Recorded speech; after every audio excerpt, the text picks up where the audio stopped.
Okay, till last lecture we have covered list B contributories हो गया अपना, preferential creditors हो गया, लिक्विडेटर रिम्यूनरेशन वाला पार्ट अपन कर चुके, एंड लास्ट लेक्चर में हमने सारे क्वेश्चन किए थे related to liquidator final statement of account and liquidator के साथ रिसीवर वाला क्वेश्चन भी।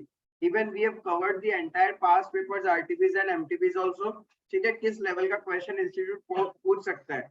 नाउ द लास्ट पार्ट जो अपने को आज कवर अप करके ये पूरा चैप्टर अच्छे से सम अप हो जाएगा, क्लियर है। एंड लास्ट में कोशिश करेंगे कि एक बार सारा का सारा रिवाइज कर ले कि इस चैप्टर में क्या है। तो स्टार्ट करता है with statement of affairs and deficiency account. Now what is the statement of affairs. देखो, जब भी कोई भी person other than company tribunal में बोलता है इस कंपनी को लिक्विडेट कर दो, राइट। तो ट्रिब्यूनल क्या बोलता है कि कंपनी को स्टेटमेंट ऑफ अफेयर्स सबमिट करने के लिए बोलता है, यानी कंपनी को बोलता है। Suppose I am not the part of the company, मेरे को कंपनी से पैसा लेना था, कंपनी मेरे को पैसा नहीं दे रहा, तो मैं ट्रिब्यूनल के पास गया और मैंने बोला इस कंपनी को लिक्विडेट करके मेरा पैसा लाके दो। तो अब कोर्ट क्या करेगा, कोर्ट कंपनी को बोलेगा विद इन 30 डेज के अंदर आप लोग अपना स्टेटमेंट ऑफ अफेयर्स सबमिट करो। Now what do you mean by statement of affairs. Statement मतलब एक नॉर्मल स्टेटमेंट, अफेयर्स मतलब कितना पैसा कंपनी के पास आ सकता है और कितना पैसा बाहर वालों को चुकाना है, दिस इज अफेयर्स। ठीक है, ये लड़का लड़की वाला अफेयर नहीं, ठीक है, ये कंपनी का अफेयर एसेट्स और लायबिलिटीज के साथ में। एसेट्स कहां से कितना पैसा आ सकता है और बाहर वालों को लायबिलिटीज चुकाने के लिए कंपनी के पास कितना पैसा है, this is statement of affairs. ठीक है, कोर्ट ने क्या किया, एक फॉर्म दे दिया, कोर्ट ने क्या किया, एक फॉर्म दे दिया, एक फॉर्मेट दे दिया, बोलता ये फॉर्मेट भर के दो मुझे।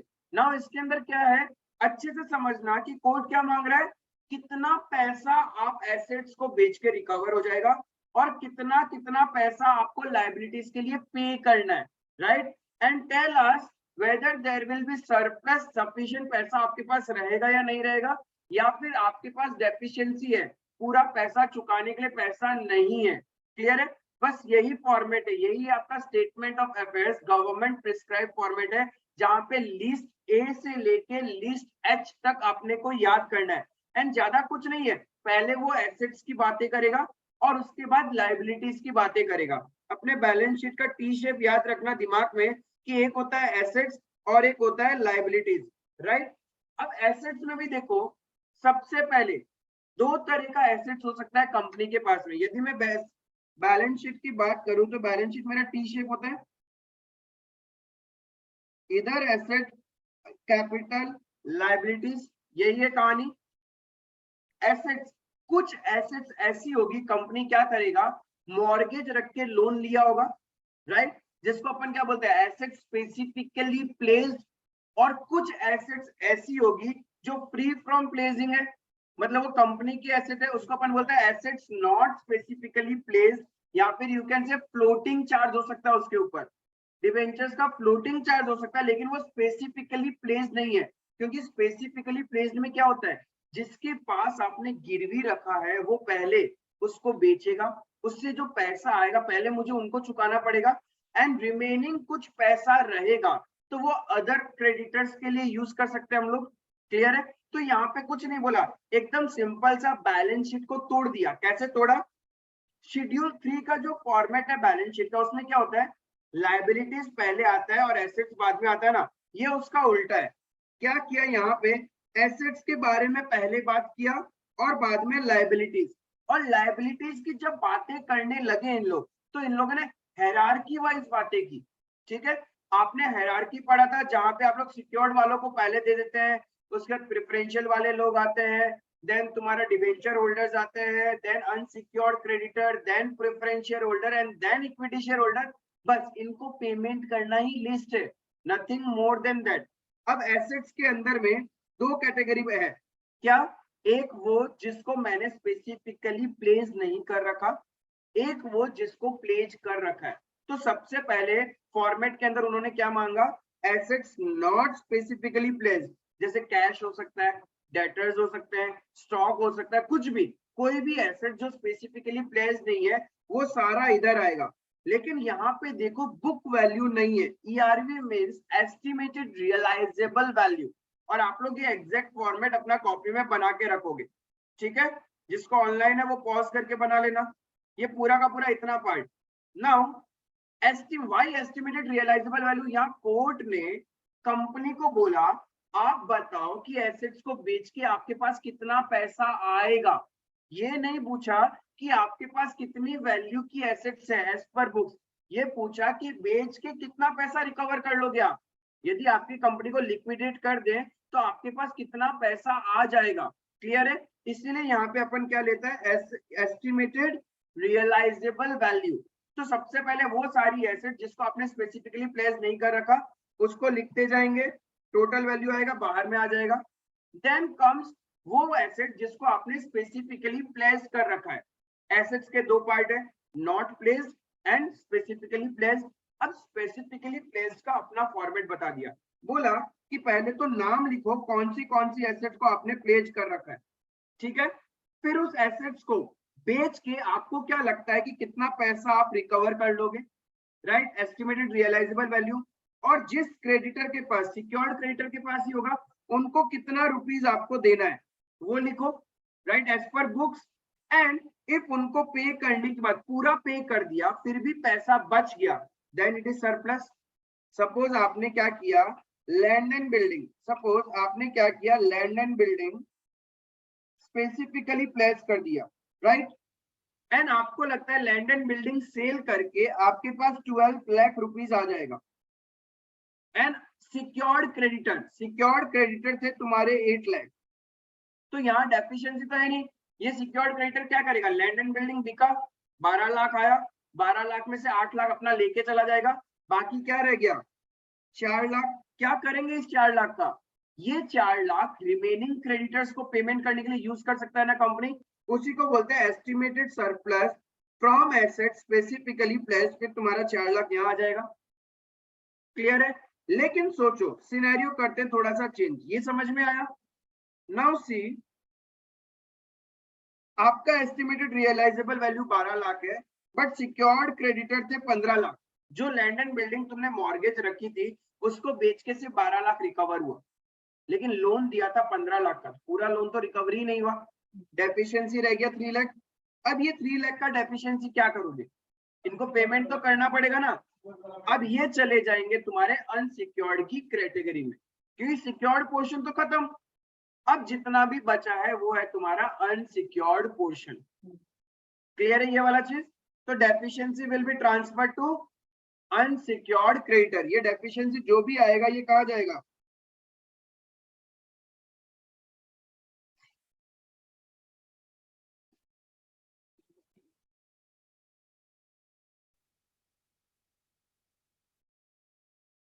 ये ट्रांसफर टू अनसिक्योर्ड क्रेडिटर्स की लिस्ट में चले जाएंगे ये। क्लियर है, एसेट्स का कहानी खत्म, दो ही तरह का एसेट्स था, assets not specifically placed, assets specifically placed. उसके बाद क्या होता है, इसमें समरी मांगते हैं। समरी का मतलब सारी एसेट्स, चाहे वो प्लेस्ड हो चाहे नॉट प्लेस्ड हो, सारी एसेट्स को बेच के आपके पास कितना रुपए आएगा, that is the gross summary, gross summary, ठीक है।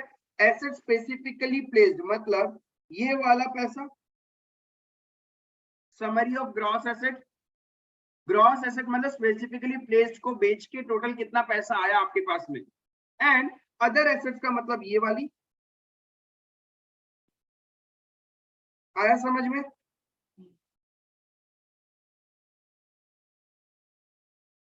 ये वैल्यू इधर समरी में,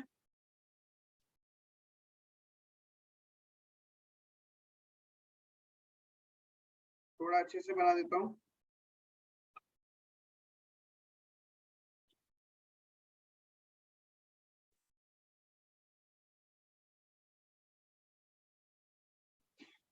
क्लियर है ये चीज, बस ये इनर प्रेजेंटेशन है, इसका आउटर प्रेजेंटेशन से कोई लेना देना नहीं है।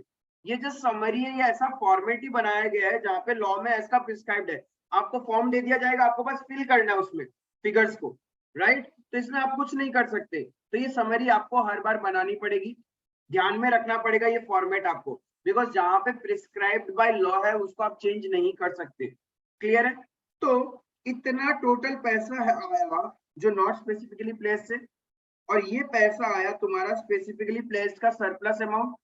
इस पैसे को कहाँ यूज करोगे? यदि सिक्योर्ड क्रेडिटर का सेटलमेंट हो गया उसके बाद किसको पैसा देना है? Preferential creditor, debenture holders having floating charge, unsecured creditor, preferential holder and equity share holder, इन्हीं को मिलना है ना। तो ये जो भी पैसा है ऐड करके जो भी वैल्यू आएगा किसके लिए? एस्टिमेटेड रियलाइजेबल वैल्यू मतलब ERV of assets to be used for preferential creditor, debenture holder having floating charge and unsecured creditor। उनको पेमेंट करने के बाद पैसा बचेगा तो मेरा preferential and then equity share holder. तो एसेट्स वाला पार्ट खत्म। इजी है, एसेट्स में कुछ नहीं है, एसेट्स को उठा के लिखना है बस। एसेट्स को दो कैटेगरी में बांट देना है, लिस्ट ए में आएगा नॉट स्पेसिफिकली प्लेस्ड और लिस्ट बी में आएगा स्पेसिफिकली प्लेस्ड। लेकिन स्पेसिफिकली प्लेस्ड का अपना प्रेजेंटेशन है, बताओ कौन सा एसेट है, उसका एस्टिमेटेड रियलाइजेबल वैल्यू कितना है, सिक्योर्ड क्रेडिटर्स कितने रुपए के लिए थे, फिर उससे तुम्हारा सेट ऑफ होने के बाद डेफिशिएंसी आ रहा है या सरप्लस आ रहा है। इफ डेफिशिएंसी है तो वो अमाउंट मेरा अनसिक्योर्ड क्रेडिटर में चला जाएगा, इफ सरप्लस है तो वो आउटर कॉलम में मेरा एस्टिमेटेड रियलाइजेबल वैल्यू में और बढ़ जाएगा। क्लियर है ये चीज यहां तक? अब देखो लायबिलिटी पार्ट, बैलेंस शीट का एसेट साइड हो गया। अब बैलेंस शीट के लायबिलिटी पार्ट में काम क्या करना है? पेमेंट करना है। तो पेमेंट करोगे लायबिलिटीज के लिए एस्टिमेटेड रियलाइजेबल वैल्यू तो बाद में, पहले लायबिलिटीज का बुक वैल्यू कितना है और आप उसको कितना पे करोगे। लायबिलिटीज का बुक वैल्यू कितना है मतलब आपकी बुक्स में वो लायबिलिटीज कितने की है और आप उसको कितना पे कर पाओगे या कितना पे कर पा रहे हो वो गवर्नमेंट जानना चाहती है, राइट। तो ये हो गया मेरा liability part start. Liability part में सबसे पहले बड़े लोन जिसको हमने मॉर्गेज में लिया था, लायबिलिटी पूरा दिखाना है, ठीक है।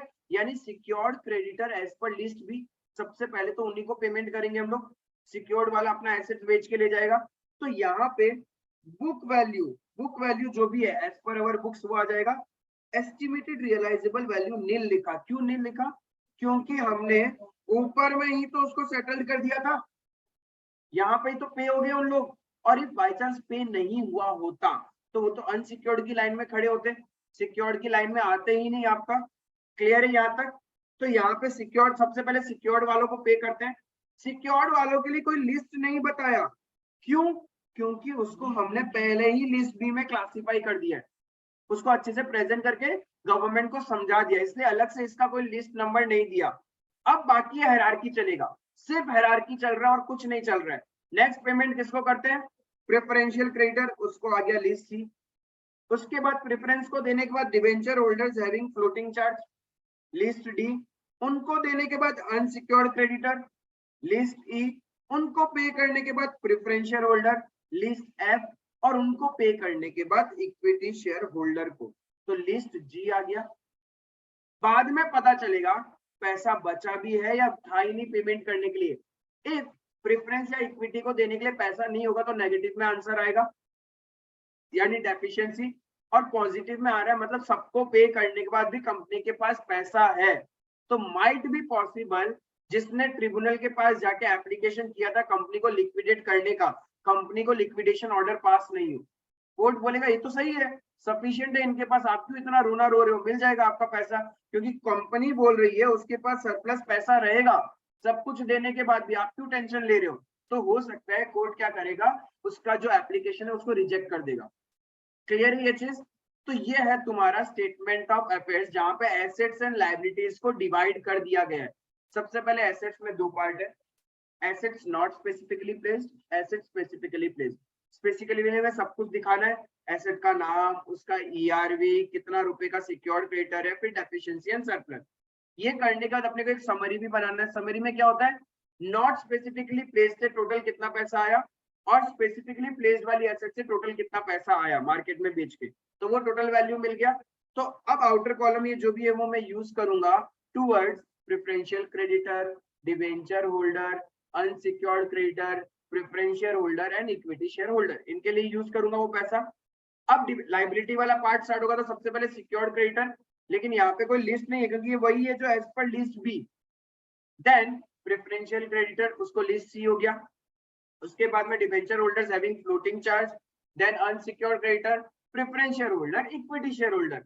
तो एकदम कोई ऐसा रॉकेट साइंस नहीं पढ़ रहे अपन लास्ट टॉपिक में, जानबूझ के इसको लास्ट में लिया क्योंकि हमने लिक्विडेशन के इतने क्वेश्चन कर लिए हायरार्की वाइज, तो पूरा हायरार्की सेट है दिमाग में और यही हायरार्की यहाँ पे है। क्लियर है आज? ठीक है, ये है अपना स्टेटमेंट ऑफ अफेयर्स। एक क्वेश्चन आता है सिर्फ स्टेटमेंट ऑफ अफेयर्स बनाने का, और एक क्वेश्चन कभी कभी आता है इसके साथ में आपको डेफिशिएंसी अकाउंट बनाओ, मतलब डेफिशिएंसी लिस्ट एच बनाओ कि डेफिशिएंसी हुआ तो क्यों हुआ, और सरप्लस है तो क्यों है, what are the reasons for deficiency and what are the reasons for surplus. तो कंपनी को गवर्नमेंट बोलता है, कोर्ट बोलता है कि आप लोग सबमिट करना, यदि आपके पास डेफिशिएंसी है तो रीजन क्या है डेफिशिएंसी होने का। अब एक साल में तो डेफिशिएंसी नहीं होगा ना, सपोज तुम बोलेगा कि हम एक साल में यार पूरा पतला हो गया या बहुत मोटा हो गया, ये एक साल का कहानी नहीं है। या फिर तुम ऐसे नहीं बोल सकता हम कल तक तो ठीक था, आज एक ही दिन में अचानक 10 किलो वेट गेन कर लिया। इट्स ओवर द पीरियड का जो तुमने काम किया उसकी वजह से ये रिजल्ट है आज का। यदि तुम रैंक लाओगे तो इसका मतलब ये तो नहीं मैं तो सिर्फ एग्जाम से पहले 2 दिन पढ़ा रैंक आ गया। It's a continuation process of 9 month जहाँ पे तुम्हारा हार्ड वर्क, डेडिकेशन, सेक्रीफाइस सब कुछ है ना। तो वैसे लॉ बोलता है कि आपका यदि बिजनेस में आज डेफिशिएंसी है तो जरूर कहीं ना कहीं इसके पीछे आपने प्रीवियस ईयर्स में कुछ तो ऐसा किया है जिसकी वजह से आज तुम्हारे पास पैसा नहीं बचा है। तो यानी प्रीवियस ईयर बोले तो गवर्नमेंट को हम लोग पूछते हैं भाई कितना पीछे जाऊं मैं, अपना पास्ट को देखो भी तो कितना पीछे। तो लॉ बोलता है कम से कम मिनिमम 3 साल, बिकॉज एक नॉर्मल बिजनेस लैंग्वेज में, नॉर्मल एक मीडियोकर बिजनेस या फिर बड़े बिजनेस की कहावत होती है कि कोई भी बिजनेस आप स्टार्ट करते हो then you should wait for the 3 years। The proper result can be analysed in the 3rd year, because first year में आपको बहुत प्रॉफिट हो सकता है या बहुत लॉस हो सकता है, सेकेंड ईयर में आपको अगेन उसका रिवर्स भी हो सकता है, लेकिन 3rd year is the best way to analyse कि प्रैक्टिकली आपका बिजनेस कैसा है, कि आपको बिजनेस कंटिन्यू करना चाहिए, बंद कर देना चाहिए, या फिर उसका ट्रेंड कैसा है। क्लियर है? इसलिए यहाँ पे कहीं ना कहीं मुझे लगता है लॉ मेकर बहुत माइथोलॉजिकल था, तो उसने बनाते हुए लिस्ट एच में क्या बोला कि मिनिमम प्रीवियस 3 years को कंसिडर करना है, पिछला 3 साल से शुरू करेंगे। सपोज मेरा लिक्विडेशन इस डेट में हो रहा है तो बोलता है इसके पीछे 3 साल जाओ, तुम यहां से मुझे कहानी बताना शुरू करो। साउथ इंडियन मूवी में होता है ना, प्रेजेंट में होता है, प्रेजेंट में होके वो पीछे से बताते हैं बचपन में मेरे साथ ऐसा हुआ, फिर अब ऐसा हुआ, ऐसा ऐसा ऐसा हुआ, तो आज प्रेजेंट में पहुंचा हूं मैं इस कंडीशन में। ठीक है, तो यहाँ पे भी क्या है, लॉ बोलता है मुझे आज मत बता, आज तो मुझे पता तेरी हालत खराब है। ये हालत खराब होने का रीजन क्या है, तो बोलता है पीछे जा, कितना पीछे जाऊं, 1 साल, 2 साल, 3 साल, तू यहाँ खड़ा हो, यहां से मुझे बता कि तेरे साथ क्या क्या हुआ। राइट, यहां से उसको बताना है। क्लियर है? तो डेफिशिएंसी अकाउंट क्या बोलता है, डेफिशिएंसी अकाउंट क्यों हो सकता है। अब डेफिशिएंसी हो भी सकता है और कभी कभी बिजनेस में पिछले 3 साल में प्रॉफिट भी तो हुआ होगा, तो यानी कुछ आइटम्स होंगे जो आपकी डेफिशिएंसी को बढ़ा रहे होंगे और कुछ आइटम्स होंगे जो डेफिशिएंसी को कम करेगा। डेफिशिएंसी को कम कब करेगा, जब मेरे को बिजनेस में प्रॉफिट हो रहा है, और डेफिशिएंसी बढ़ेगा कब, जब बिजनेस में लॉस हो रहा है। तो क्या है वो आइटम, बोलता है 3 साल पहले का जो बैलेंस शीट है उसमें जो लॉस है वहां से शुरू कर। हो सकता है उसमें लॉस नहीं हो, ऐसा कोई जरूरी नहीं है, प्रॉफिट भी हो सकता है। इफ उस टाइम प्रॉफिट था तो उसको हम लोग बोलेंगे आइटम्स रिड्यूसिंग डेफिशिएंसी। अब ये लॉस कैसे निकालेंगे, लॉस का मतलब क्या हो गया, that your capital and liabilities were more than the asset. आपका liability and capital side was heavier than your asset, तभी तो बिजनेस में लॉस है। ठीक है, तो बोलते हैं 3 साल पहले यदि वो तुम्हारा लॉस था तो वहां से शुरू करो कहानी। यदि 3 साल पहले तुम्हारा गेन था तो तुम यहाँ आ जाएगा वो आइटम। लॉस था तो आइटम्स कंट्रीब्यूटिंग टू डेफिशिएंसी हो गया, reason for deficiency. Contributing to deficiency का मतलब रीजन फॉर डेफिशिएंसी, और रिड्यूसिंग डेफिशिएंसी का मतलब गेन हुआ होगा बिजनेस में। तो 3 साल पहले यदि तुम्हारे बिजनेस में assets was higher than liabilities और capital, then it is a gain. And if liabilities और capital was higher than asset, मतलब नुकसान था तुम्हारे धंधे में क्योंकि तुम्हारा लायबिलिटी पोर्शन ज्यादा है, तो बोलता है नुकसान था तो वो तो वही रीजन है डेफिशिएंसी होने का, और गेन था तो वो तो रीजन नहीं है भाई, वो तेरा डेफिशिएंसी को कम कर रहा है। फिर बोलता है पिछले 3 सालों में यदि तुमने कोई भी डिविडेंड बांटा, कोई भी बोनस बांटा, तो हो सकता है 3 सालों में कोई पर्टिकुलर ईयर में तुझे बहुत पैसा कमा रहे थे तो तुम खुश हो गए, खुश होकर सारा शेयर होल्डर को बांट दिया, इवन बोनस भी दिया, अपने एम्प्लॉयज वगैरह को। बोलता है वही रीजन था, उस दिन तू संभल जाता, तूने वो पैसा ढंग से प्लान किया होता तो आज कंपनी इस पोजीशन में नहीं आती कि उसको लिक्विडेट करना पड़े। जैसा होता है ना, अचानक किसी के पास बहुत पैसा आ जाए, कुछ स्मार्ट होते हैं उसको इन्वेस्ट करते हैं, बिजनेस में बनाते हैं, सब कुछ करते हैं, कुछ होते हैं अरे नहीं अरे नहीं, अरे मतलब कुछ होते हैं स्मार्ट लोग, ठीक है, वो अपने पैसे को क्या करते हैं, जैसे कि क्रिकेट के सट्टे खेलने वाले लोग या फिर बैटिंग गैम्बलिंग करने वाले लोग। बैटिंग गैम्बलिंग में ओवर द नाइट कभी कभी करोड़ों रुपए लोग कमा लेते हैं, बट हु इज स्मार्ट, उस पैसे को इन्वेस्ट करके सिक्योर्ड हो जाता है। और कुछ क्या करता है, उतना ही रुपए का वापस खेलता है, पार्टी कर लेता है, घूम लेता है, बहुत खर्चा कर देता है, एंड पैसा खत्म, पैसा खत्म। क्लियर है? ऐसा नहीं है, part of the topic. Clear है ये वाला चीज? तो बोलता है पिछले 3 सालों में यदि कंपनी ने कोई डिविडेंड दिया है या बोनसेस दिया है, वो भी रीजन है तुम्हारा डेफिशिएंसी होने का आज का। क्लियर है? देन ये हो गया कहानी। बोलते हैं और पिछले 3 सालों में कोई पर्टिकुलर ईयर में आपका लॉस था, तो वो भी एक रीजन है, क्योंकि आपको तो एवरी ईयर वाइज एनालाइज करना है ना। तो नेट ट्रेडिंग लॉस का मतलब जो normal day to day operation करके आपका बिजनेस में लॉस आया, पीएनएल अकाउंट में लॉस आ रहा है, losses other than trading loss. आग लग गया था कोई पर्टिकुलर ईयर में, एक्स्ट्रा ऑर्डिनरी आइटम, फ्लड का वजह से आपके बिजनेस को नुकसान हुआ, तो वो भी रीजन है आज तुम्हारे हाथ में पैसा नहीं होने का, कि आग लग गया, पूरा धंधा ही चला गया, तो मेरे को रिकवरी करने में टाइम लग गया, राइट? तो उसको बोलते हैं अदर देन ट्रेडिंग लॉस। फिर आज जब तुम एसेट्स को मार्केट में बेच रहे हो, एसेट्स को अभी तुमने क्या किया, गवर्नमेंट को सबमिट किया ना एस्टिमेटेड रियलाइजेबल वैल्यू। हो सकता है तुम्हारे बुक्स में एक एसेट है 10 लाख की और तुम बोलते हो वो मार्केट में बिकेगा ही 7 लाख का, तो 3 लाख का तो यही नुकसान खा लिया। ये भी तो तुम्हारा रीजन है डेफिशिएंसी का, आज पैसा नहीं होने का तुम्हारे पास में। तो बोलता है estimated loss in realisation. Clear है? And then other items contribute, जो क्वेश्चन बोलेगा यदि तुमको लगता है ये नुकसान दिया है कंपनी को, लॉस हुआ है इसकी वजह से, तो वो भी क्या कर रहा है, डेफिशिएंसी को बढ़ा रहा है। क्लियर है? समझ में आया? आइटम्स कंट्रीब्यूटिंग टू डेफिशिएंसी में क्या है, कहां से स्टार्ट करना है, 3 साल पहले के प्रॉफिट या लॉस से स्टार्ट करना है। लॉस है तो इधर, प्रॉफिट है तो इधर। क्लियर है? फिर ओवर द प्रीवियस 3 इयर्स में जितना आपने डिविडेंड बोनस दिया वो भी रीजन है। इफ आपको कोई पर्टिकुलर ईयर में ट्रेडिंग लॉसेस हुआ था, ट्रेडिंग लॉसेस का मतलब नॉर्मल बिजनेस लॉस, तो वो भी रीजन है। If other than trading loss मतलब extraordinary item, loss by fire, loss by theft, flood का वजह से, ये सब भी क्या है, रीजन है डेफिशिएंसी का। तो ट्रेडिंग लॉस तो पहले ऊपर वाला में ही आ गया था ना, कहाँ पे?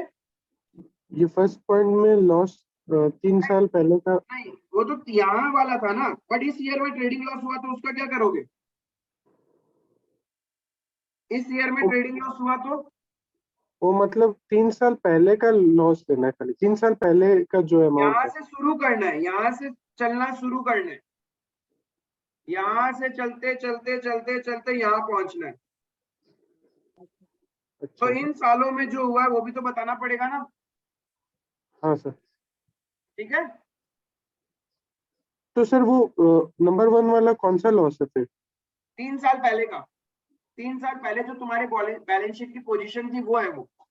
अच्छा ठीक है सर। लिखा ना लॉस 3 इयर्स एगो, हाँ ऐसा थोड़ी लिखा, लॉस फॉर प्रीवियस 3 इयर्स थोड़ी लिखा, 3 साल पहले का लॉस, वहां से शुरुआत करो। मिनिमम 3 साल बोला है, क्या भैया हम लोग उससे पीछे जा सकते हैं? तुम्हारी मर्जी, तुम पीछे 5 साल जाओ, पीछे 10 साल जाओ, तुम्हारी मर्जी, बनाते रहो इसको। क्वेश्चन में नॉर्मली 3 साल ही दिया हुआ रहेगा, मिनिमम 3 तो दिया हुआ रहेगा, और यदि 5 दे दिया तो 5 जाना, हाँ जाना ही होगा। ठीक है, तो आइटम्स कंट्रीब्यूटिंग टू डेफिशिएंसी समझ में आया। अब रिड्यूसिंग डेफिशिएंसी क्या होगा, trading gain, other than trading gain. कोई पर्टिकुलर ईयर में तुम्हारा क्या था, 3 साल पहले assets was higher than liabilities और कैपिटल था, और कोई भी ऐसा आइटम जिससे तुमको फायदा हुआ है, revaluation profit, profit from realisation, 10 lakh का एसेट था, आज मार्केट में तुम 12 लाख में बेच रहे हो, तो 2 लाख का प्रॉफिट, तो वो तुम्हारा क्या कर रहा है, डेफिशिएंसी को कम कर रहा है। तो वही सारा चीज आपको प्रेजेंट करना है, और आपको लास्ट में ये जो आंसर निकलेगा ना, ये value, this value will match with your this value. It needs to be matched, क्योंकि हम तो पीछे से आ रहे क्यों है, ये बताने के लिए कि ये हुआ क्यों है, राइट। तो इसके साथ तुम्हारा ये वैल्यू मैच करना पड़ेगा। आई होप आपको समझ में आया what is statement of affairs and how we prepare list H, that is deficiency account. Clear है? डेफिशिएंसी में दो पार्ट है, items contributing to deficiency and items reducing deficiency. 3 साल पहले के प्रॉफिट लॉस से शुरू करना है और आगे चलते जाना है। डिविडेंड और वगैरह दिया, बोनस दिया तो वो भी रीजन है, कोई ट्रेडिंग लॉस हुआ तो वो रीजन है, अदर देन ट्रेडिंग लॉस भी रीजन है, आज एसेट को बेच के जो कम पैसा मिल रहा है वो भी एक रीजन है, और भी कोई आइटम जो क्वेश्चन बता दे तो वो भी रीजन हो सकता है डेफिशिएंसी का। डेफिशिएंसी को कम करने का रीजन क्या है? गेन था, ट्रेडिंग प्रॉफिट हुआ, कोई एक्स्ट्रा ऑर्डिनरी प्रॉफिट हो गया, या फिर कोई ऐसा आइटम जो क्वेश्चन बता दे जिससे आपको गेन हुआ। ठीक है, जैसे कि प्रॉफिट फ्रॉम रियलाइजेशन, रिवैल्यूएशन, ये सारा चीज क्या करेगा? तुम्हारे डेफिशिएंसी को कम करेगा। डेफिशिएंसी मतलब लॉस को कम करेगा। आई होप यहां तक क्लियर है। इफ यहां तक कोई डाउट है तो आप लोग मुझे पूछ सकते हैं अभी। So now let's see illustration number 12 on statement of affairs. X Limited went into voluntary liquidation on 1st of April 2011. The following balances are extracted from its books on that date. ये सब उसके books की values है, machinery, leasehold property, stock, debtor, investment, cash in hand, सारा कहानी दे रखा है। ठीक है, पीएनएल का डेबिट बैलेंस है तभी तो कहानी गड़बड़ हो रहा है, पीएनएल का डेबिट बैलेंस है तभी तो प्रॉब्लम हो रहा है। The following assets are valued as under. Following assets are valued as under का मतलब क्या हो गया? Estimated realizable value of the assets. Machinery का, लीजहोल्ड प्रॉपर्टी का, मतलब मशीनरी का एस्टिमेटेड रियलाइजेबल वैल्यू कितना है? 1,80,000। लीजहोल्ड प्रॉपर्टी का 2,18,000। इन्वेस्टमेंट को बेच के मिलेगा 12,000। स्टॉक को बेच के मिलेगा 6,000 और डेटर्स को बेच के मिलेगा 1,40,000। कैश तो उतना ही रहेगा। क्लियर है? अब नीचे देखो, the bank overdraft is secured by deposits of title deeds of lease hold properties. मतलब ये तो सिक्योर्ड है, ये तो एसेट स्पेसिफिकली प्लेस्ड में चला गया, राइट, और बाकी सारे नॉट स्पेसिफिकली प्लेस्ड है। There were preferential creditors amounting to 3,000 which were not included in creditors of 60,000. Okay, कोई बात नहीं, उसको अलग से ट्रीट करेंगे। क्लियर है? Prepare a statement of affairs to be submitted to the meeting of members or creditors. बस voluntary winding up का, लिक्विडेशन का काम था, ट्रिब्यूनल के पास गए, ट्रिब्यूनल बोलता है पहले तुम ये सबमिट करो स्टेटमेंट ऑफ अफेयर्स, तो इस स्टेटमेंट ऑफ अफेयर्स को बनाएगा। ठीक है, statement of affairs of X Limited as on 1st of April 2011 properly अभी अपन बनाएगा इसको।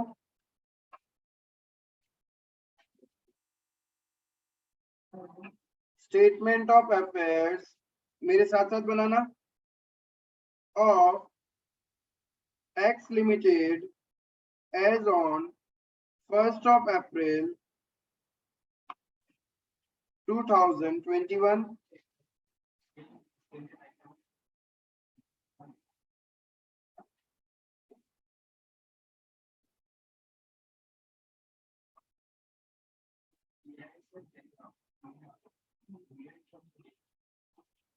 ERV। क्लियर है?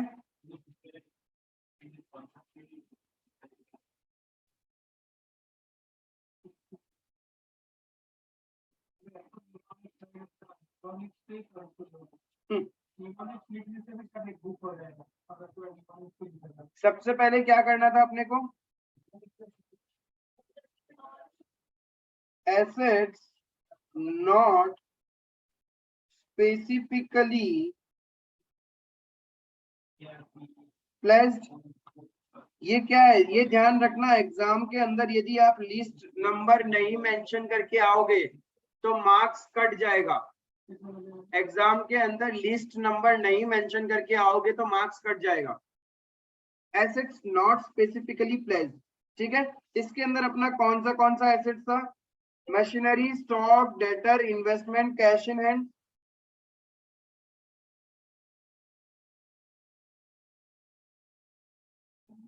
मशीनरी, स्टॉक, डेटर्स,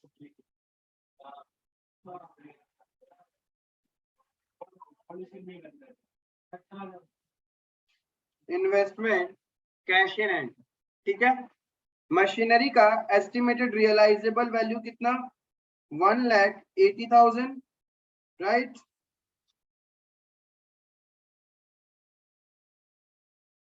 स्टॉक का एस्टिमेटेड रियलाइजेबल वैल्यू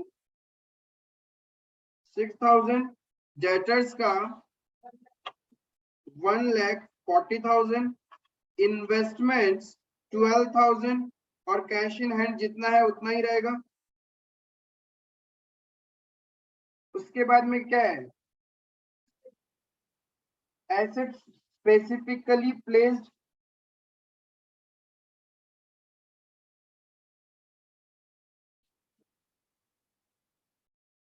इसमें लिस्ट नंबर देना है मेरे को, क्या लिस्ट बी,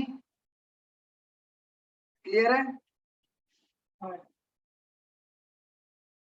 इसके अंदर में क्या क्या था, क्या क्या रखा है आपने? सबसे पहले नेम ऑफ दी एसेट,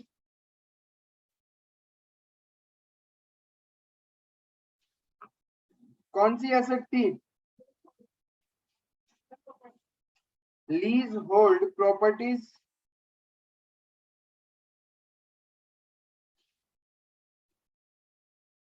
ठीक है। उसका एस्टिमेटेड रियलाइज, मैंने ऊपर लिखा नहीं name of the assets, estimated realisable value, deficiency surplus, हाँ वो लिखना है। अरे if you are getting confuse तो यहाँ पहले ऊपर में लिखना होता है name of asset, estimated realisable value, secured due to secured creditors,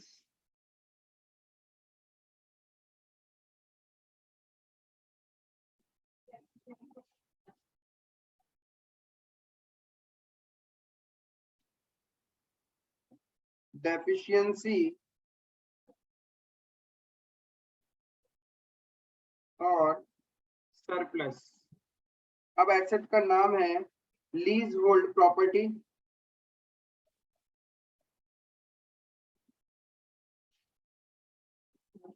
जिसका एस्टिमेटेड रियलाइजेबल वैल्यू 2,18,000। किसके अगेंस्ट में था? Bank overdraft. बैंक ओवरड्राफ्ट का बैलेंस है 54,000, तो डेफिशिएंसी तो होगा नहीं, सरप्लस आएगा मेरा कितना? 1,64,000।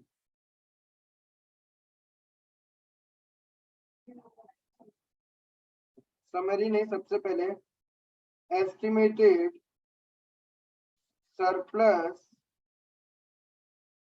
from assets specifically pledged 1,64,000 बाहर चला जाएगा, क्लियर है?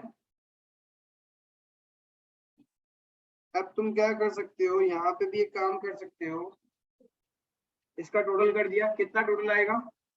ऊपर से टोटल करना 1,80,000 plus 6 plus 140 plus 12 plus 3 plus 164,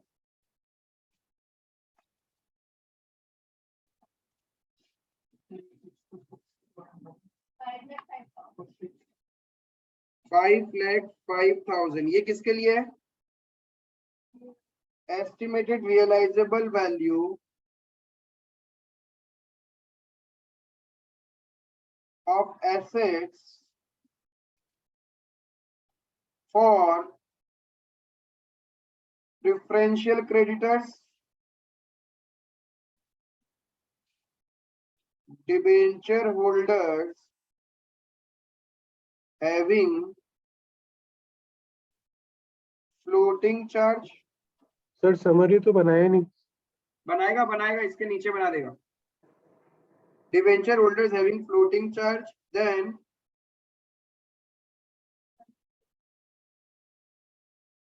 unsecured creditors. अब बना देगा अपन समरी।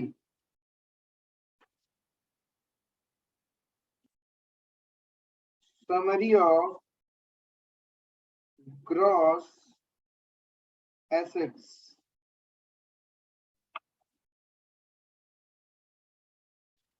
एसेट स्पेसिफिकली प्लेस्ड, उससे कितना पैसा आया था? 2,18,000। और बाकी नॉट स्पेसिफिकली प्लेस्ड यानी अदर एसेट से कितना पैसा आया टोटल?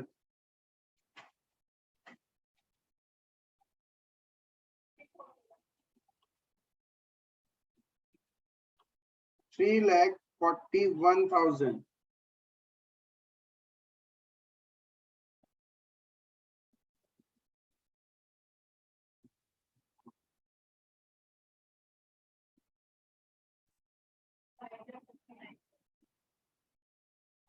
Gross assets 5,59,000।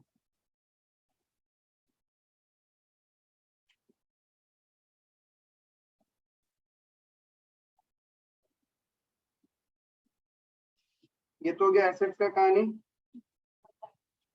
अब कहानी शुरू होगा मेरा लायबिलिटीज। ठीक है, लायबिलिटीज में सबसे पहले कौन आएगा? Secured creditor as per list B. ठीक है, एक तरफ बुक वैल्यू रहेगा और एक तरफ estimated realisable value. Secured creditors as per list B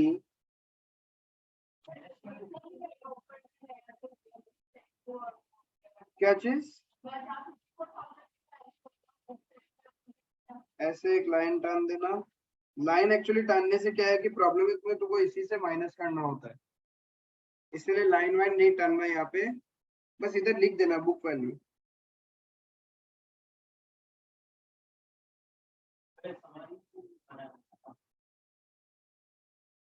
तो उसको तो कुछ पे करना नहीं है, secured creditor as per list B को।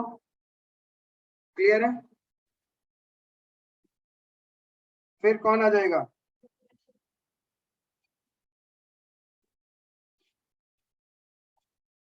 Preferential creditors. ये कौन सा लिस्ट होगा? सी। कितने हैं टोटल प्रेफरेंशियल क्रेडिटर्स आपके? 3,000 के, और उनको अपन पे कर देगा 3,000। कोई प्रॉब्लम तो है नहीं, पैसा तो है। तो 3,000 चला जाएगा तो तुम्हारे पास रहेगा कितना?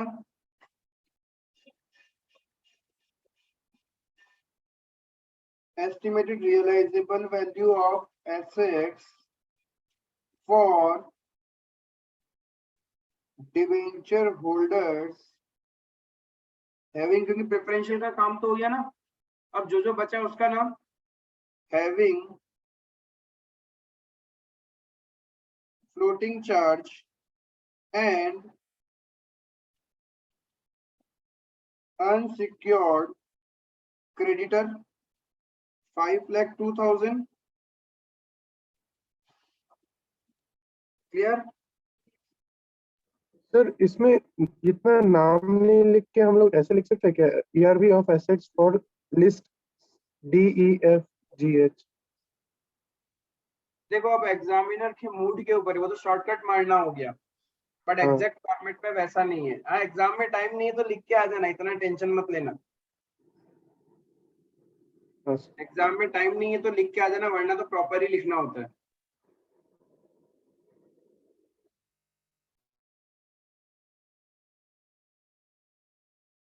अब नेक्स्ट किसको पे करेंगे? डिबेंचर्स कितने थे हमारे? डिबेंचर्स 1,50,000। इधर भी 1,50,000 पे कर देंगे।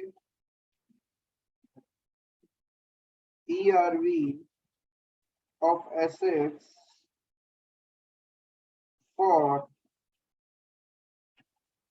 अनसिक्योर्ड क्रेडिटर्स कितना रह जाएगा 5,02,000 माइनस 1,50 3,52,000 का बैलेंस। क्लियर है? अब अनसिक्योर्ड क्रेडिटर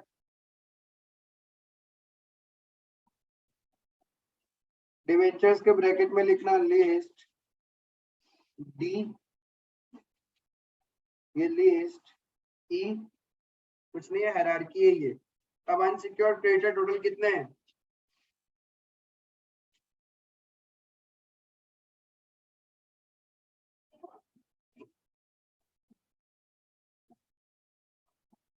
तो पे कर देंगे 60,000,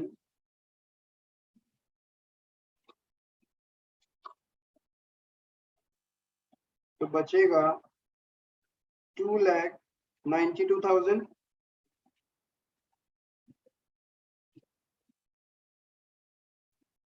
एस्टिमेटेड सरप्लस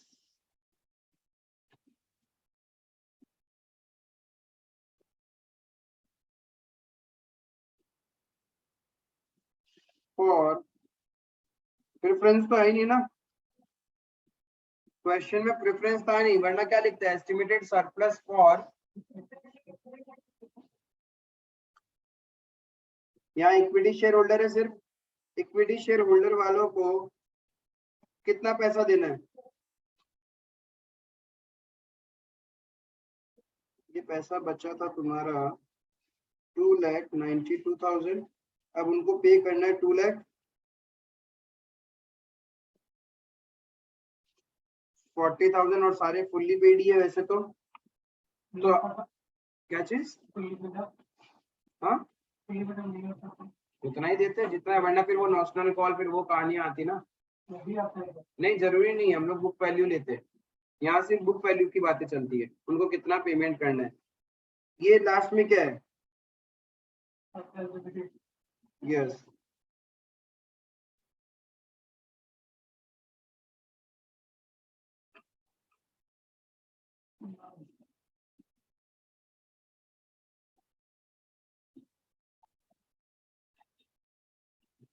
ध्यान रखना, लिस्ट नंबर चेंज मत कर देना।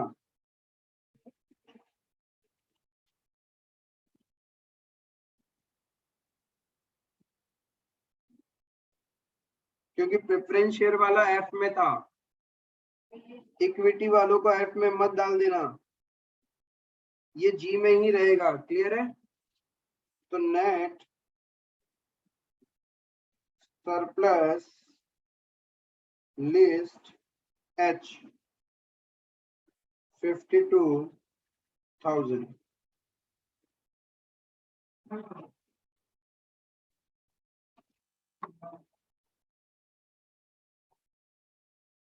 समझ में आया आप लोग को कि स्टेटमेंट ऑफ अफेयर्स कैसे बनाना है?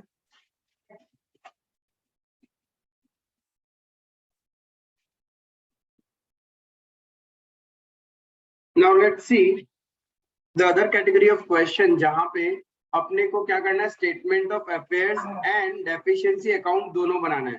ठीक है, statement of affairs and deficiency account दोनों बनाना है। फिर क्वेश्चन अपन सकते हैं तो दैट मींस लिक्विडेशन का पूरा पार्ट कंप्लीट हो जाएगा। देखो, X Limited was ordered to be wound up on 31st of March 2012, on which date the following balances were extracted from its books। ठीक है, ये उसका बुक वैल्यूज दे रखा है, जहां पे अपने को फोकस करना है बैंक ओवरड्राफ्ट पे, which is secured by hypothecation of stock, यानी ये सिक्योर्ड लोन हो गया, तो स्टॉक जो है वो सिक्योर्ड कैटेगरी में चला गया मेरा। The amount estimated to be realized are follows। Goodwill से कितना पैसा मिल जाएगा अपने को?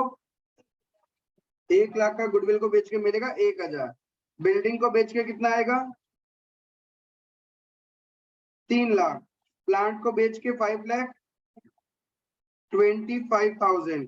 फिक्सचर्स को 10,000। स्टॉक को 31,000।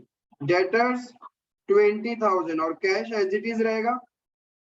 उसके बाद देखो लायबिलिटी पोर्शन, लायबिलिटी में एक तो सिक्योर्ड चला गया, सेकंड होता है प्रेफरेंशियल क्रेडिटर्स, राइट। तो प्रेफरेंशियल क्रेडिटर ढूंढना पड़ेगा।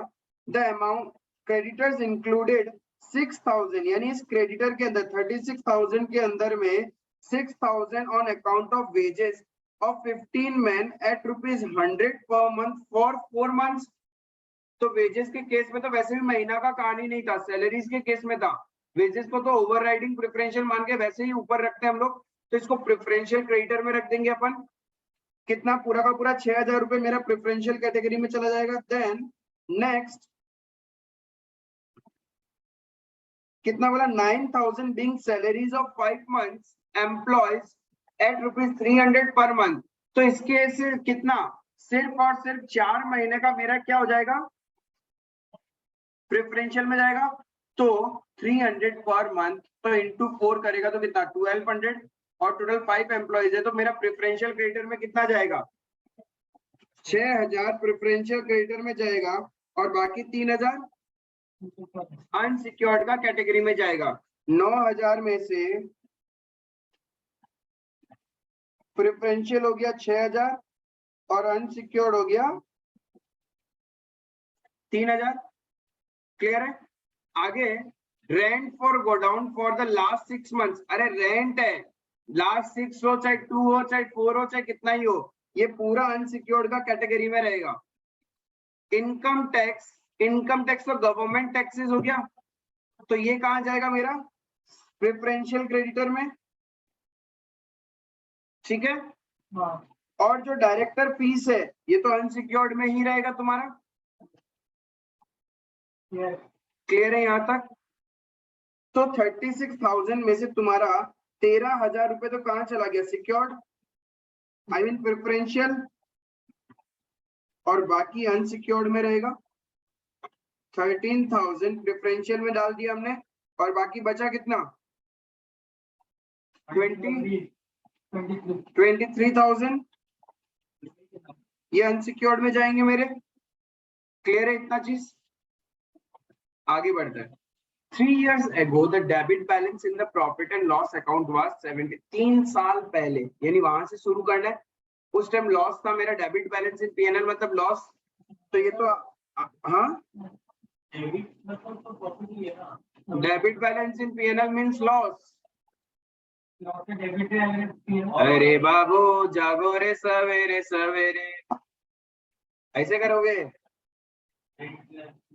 ठीक है, तो ये मेरा loss. And since that date the accounts of the company have shown the following figures. ये सारा फिगर्स दिखा रखा है मेरे को, तो इसका ट्रीटमेंट कहाँ करना है? लिस्ट एच जब बनाएंगे तब काम आएगा 3 साल का डेटा का। In addition, it is estimated that the company would have to pay 5,000 as compensation to an employee for injuries suffered by him। ये कौन सा हो गया? वर्कमैन कंपनसेशन प्रेफरेंशियल में, यानी इसको भी प्रेफरेंशियल कैटेगरी में डाल देंगे अपन। हाँ, ओवरराइडिंग मतलब प्रेफरेंशियल के साथ ही तो खड़े होंगे। ठीक है, प्रेफरेंशियल में सबसे आगे खड़े हो जाएंगे इन लोग, तो ये भी मेरा प्रेफरेंशियल क्रेडिटर में जाएगा। मतलब प्रेफरेंशियल क्रेडिटर में 5,000 और बढ़ जाएगा मेरा। आई बात समझ में? तो बस हो गया ये कहानी। वहां 36 का बाइफिकेशन उतना ही रहेगा, क्योंकि उसको हमने बुक में थोड़ी दिखा रखा था, वो तो कंटिंजेंट था। अब क्या हो गया? उसको पे करना है, तो it becomes your preferential. Clear है यहाँ तक? अब पहले स्टेटमेंट ऑफ अफेयर्स बनाते हैं, उसके बाद में डेफिशिएंसी अकाउंट बनाएंगे। Illustration number 14। हाँ, वेजेस के केस में हम लोग मंथ्स नहीं देखते हैं ना, पूरा वेजेस का अमाउंट प्रेफरेंशियल में रहता है। एम्प्लॉइज का केस में देखेगा बस। Yes, right. तो स्टेटमेंट ऑफ अफेयर्स बनाएंगे, किसका बना रहे अपन?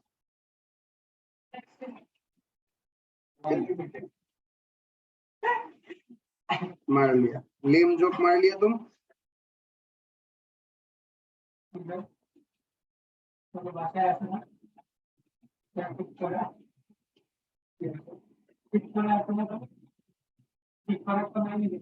Statement of affairs of X Limited in liquidation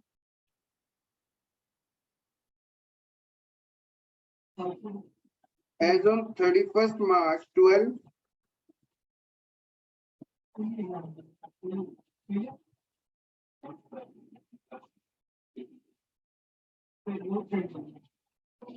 चलो चलो चलो फटाफट बनाएंगे अपन, रेस्ट नहीं लेने का।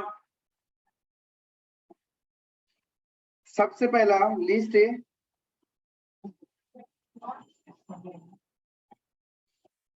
not specifically pledged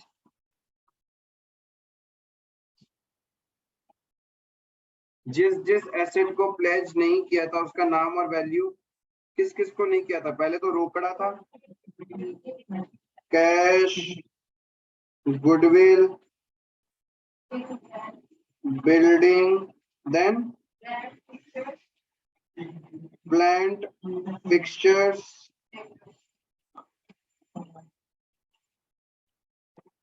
debtors. Cash का वैल्यू था 500, goodwill 1000, building 3 lakh,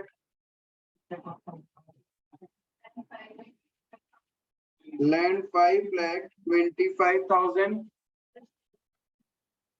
fixtures, land था या प्लांट था? प्लांट था ना। Fixtures 10,000, debtors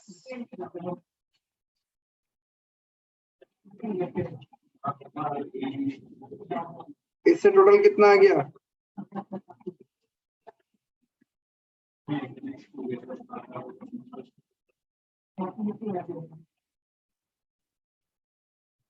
$8,56,500। देन कौन सा list B? assets not assets specifically placed,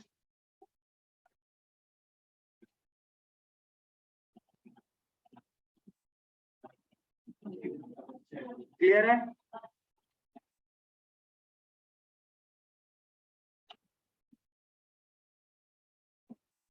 इसको बोलेगा लिस्ट बी।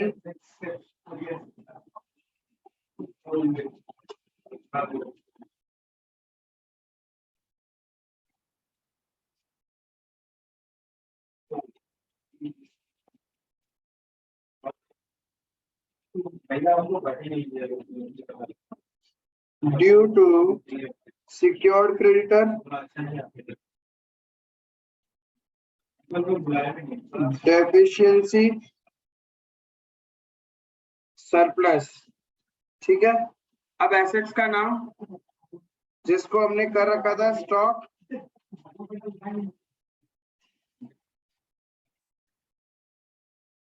उसका एस्टिमेटेड रियलाइजेबल वैल्यू कितना है? 31,000 अगेंस्ट हमने इसको रखा था बैंक ओवरड्राफ्ट जिसका वैल्यू है 25,000। तो पूरा पे होने के बाद क्या बचेगा? सरप्लस। तो ये 6,000 आउटर कॉलम में आएगा।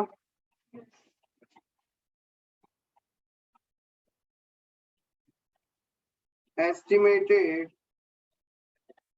surplus from assets specifically pledged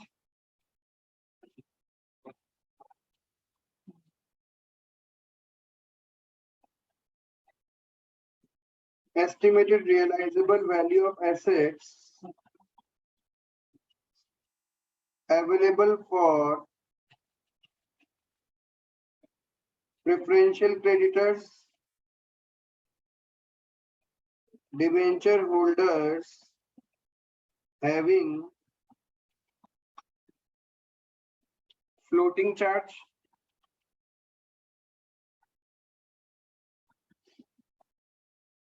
and unsecured creditor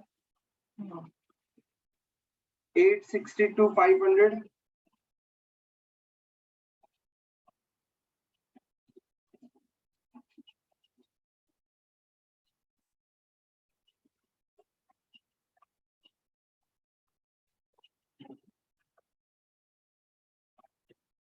summary of gross assets,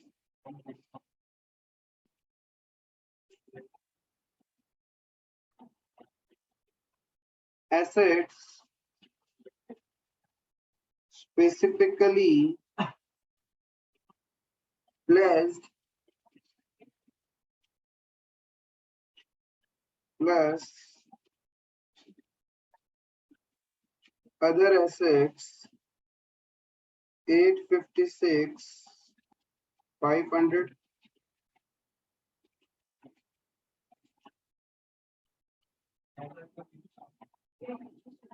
simulation तो क्या हुआ ये 887 500. अब मेरा लाइबिलिटीज पोर्शन स्टार्ट होगा. लिख सकते हैं पहले एसेट्स हो गया, अब लाइबिलिटीज. ठीक है, अब लाइबिलिटीज में सबसे पहले क्या दिखाना है?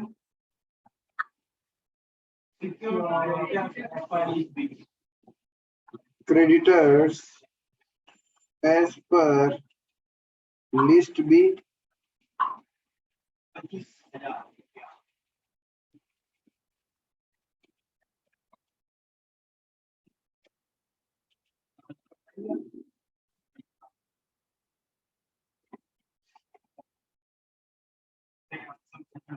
Then preferential creditors list C. Total preferential creditor हम लोगों ने कैलकुलेट किया था 18,000.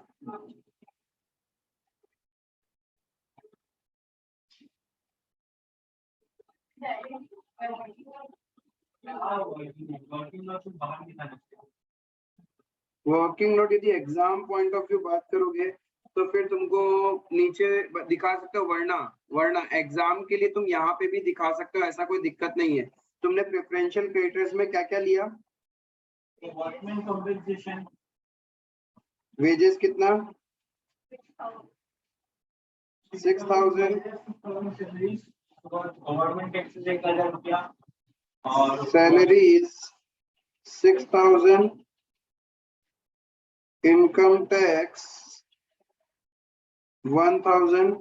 और workman compensation workman 5,000. Compensation 5,000. Clear है यहाँ तक?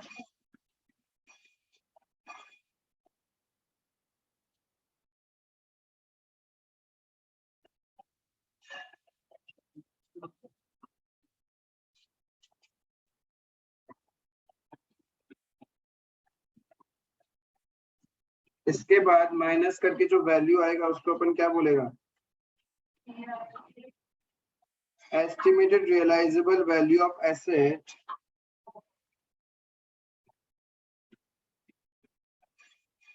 For debenture holders having floating charge and unsecured creditors. 862,500 minus 18,000 ये आ गया. उसके बाद में डिबेंचर होल्डर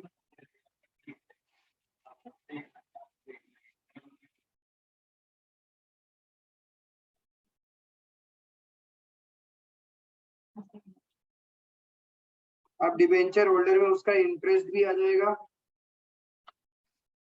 1,60,000 प्लस 4 164.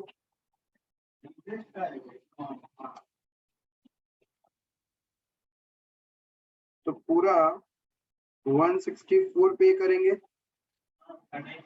चाहिए तो नीचे ब्रैकेट में एग्जामिनर को दिखा दो कि 160 plus 4,000. Exam point of view में थोड़ा सा चेंजेस हो सकता है क्योंकि हम लोग को एग्जामिनर को इंटरप्रिटेशन दिखाना होता है. एग्जैक्ट लॉ में जैसे भर के आते हैं फॉर्म को वैसे तो हो नहीं सकता, तो आपको दिखाना पड़ेगा।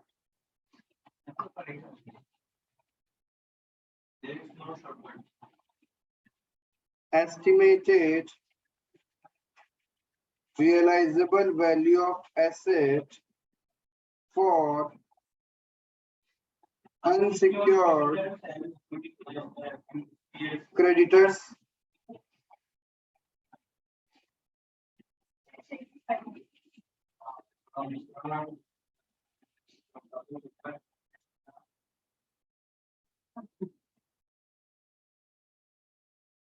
अब लिस्ट ई बनेगा।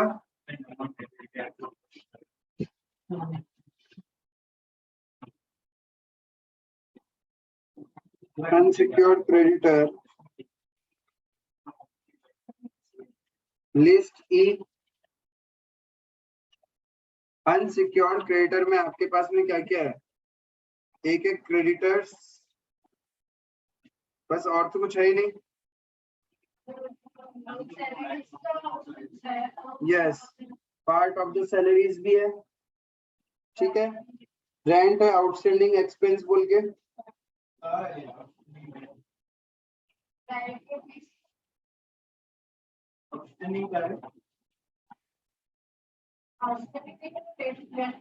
क्रेडिटर।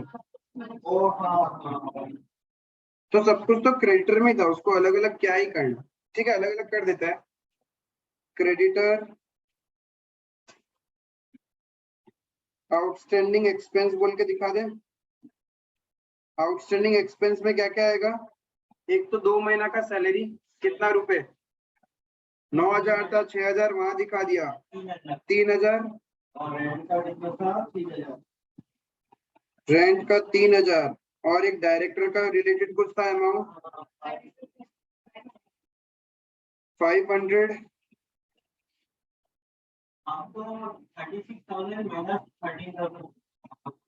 तो बाकी क्रेडिटर कितना बचा, तुम्हारे पास 36,000 के टोटल क्रेडिटर्स थे, उसमें से 13,000 तो प्रेफरेंशियल, तो बचा तुम्हारे पास में 23,000।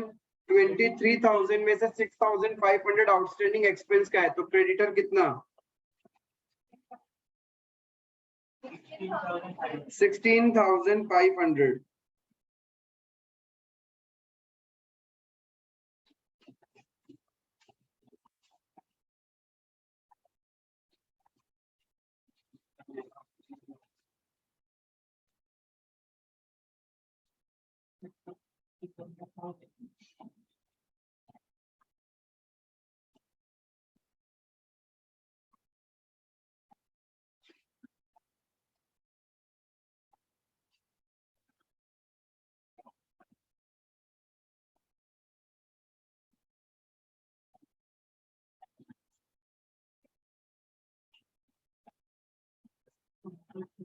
क्लियर है। तो ये वैल्यू जो आएगा वो क्या है,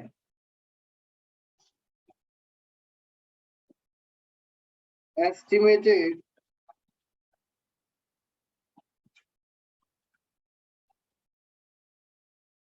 सरप्लस फॉर, क्या क्वेश्चन में प्रेफरेंस एंड इक्विटी दोनों है क्या, estimated surplus for equity holders, तो इक्विटी शेयर होल्डर बोल लो, बात एक ही है। कितना बचेगा 657,500।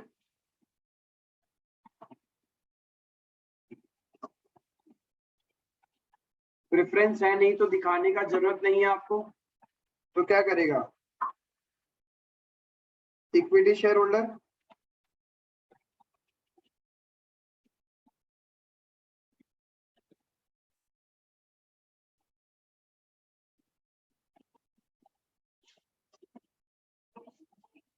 कितना पे करेगा अपन को, इक्विटी शेयर होल्डर को देना है 10 लाख रुपए। डेफिशिएंसी तो उसी टाइम हो गया था जब गुडविल 1 लाख का 1,000 रुपए में बिका था। डेफिशिएंसी समझ में आ गया था कि हालत खराब है कंपनी का।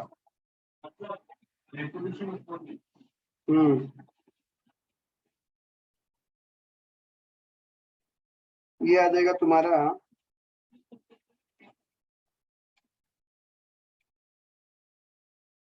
Deficiency list H. 3 लाख कुछ ऐसा होगा। 3 लाख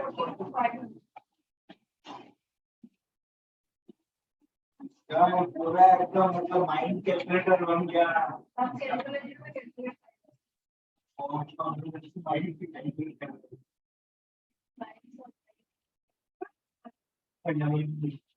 कैलकुलेशन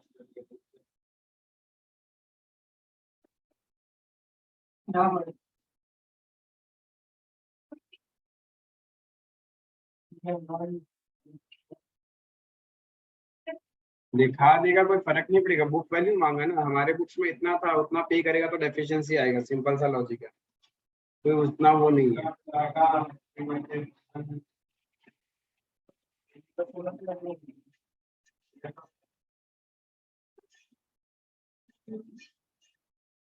क्लियर है? स्टेटमेंट ऑफ अफेयर्स में किसी को कोई डाउट है तो पूछ सकता है।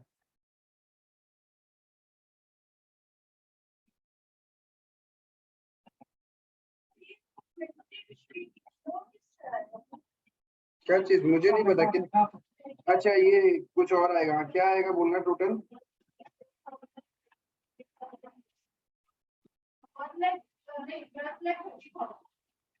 12,30,000। ओके,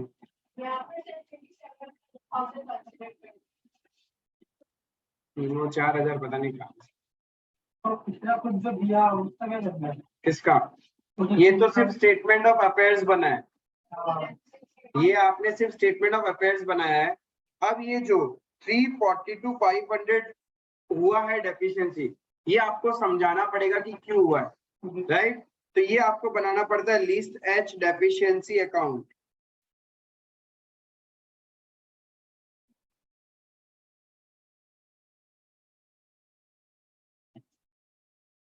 लिस्ट एच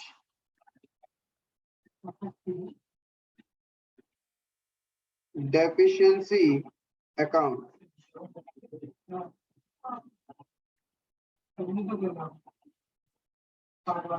अब देखो, डेफिशिएंसी अकाउंट बनाना सीखते हैं।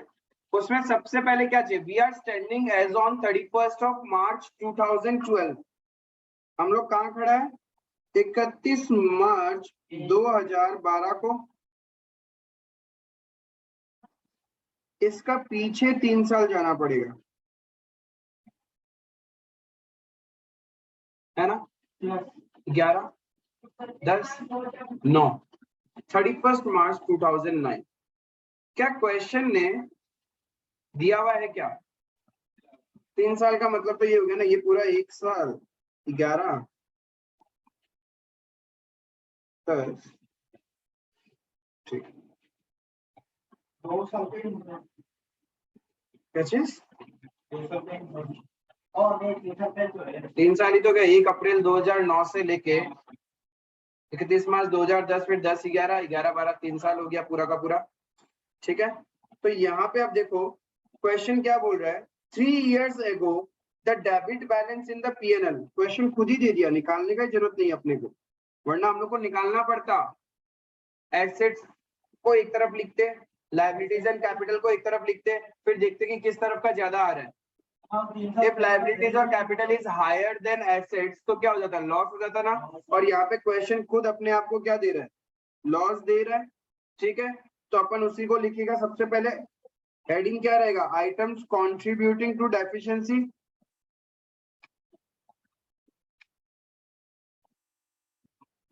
Items contributing to deficiency.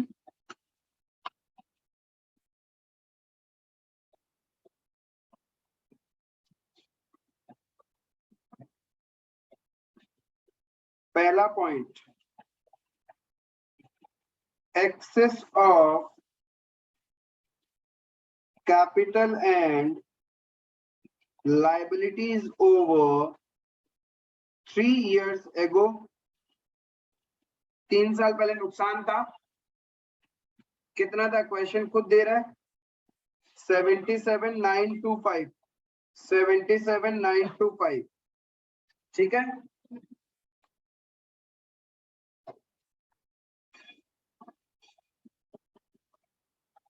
आगे बढ़े।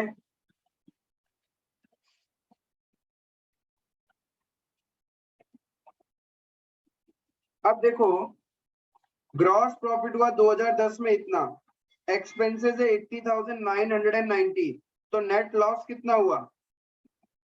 प्रॉफिट लॉस निकालना पड़ेगा। ईयर वाइज नेट प्रॉफिट और लॉस कितना? 15,990 का लॉस। उसके बाद 2011 में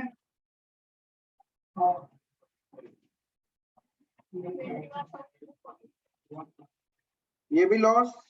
फिर करंट ईयर 2012 में 23, इसका टोटल करके दो तो तीनों को।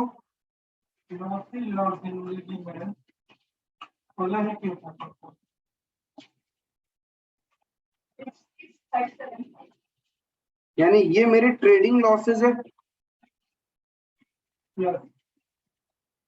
क्या देखो, सबसे पहले चाहिए था 3 साल पहले का नुकसान या प्रॉफिट जो भी है, वहां से शुरू करेंगे। फिर देखो पिछला कुछ सालों में क्या आपने डिविडेंड और बोनसेस दिए हैं क्या? क्वेश्चन में ऐसा कोई इंफॉर्मेशन नहीं है। नंबर 2 क्या होता था?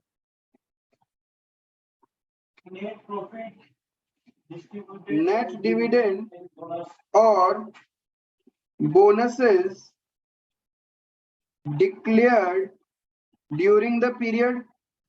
ड्यूरिंग द पीरियड मतलब जिस पीरियड को अपन एनालाइज कर रहे हैं 3 साल को, कुछ भी नहीं है। तीसरा था net trading losses. Net trading losses जो हमने अभी निकाला 15,990 प्लस 21,245 प्लस 23,340, ये 3 सालों का ट्रेडिंग लॉस है। ठीक है, कितना आया? 60,575। नेट नॉन ट्रेडिंग लॉसेस मतलब कोई एक्स्ट्रा ऑर्डिनरी आइटम्स का लॉस था क्या क्वेश्चन में? अरे एक्स्ट्राऑर्डिनरी का मतलब होता है loss by fire, earthquake, theft, वो सब।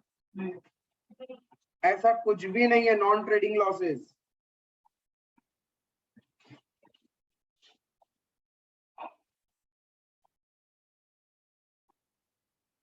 देन उसके बाद क्या था?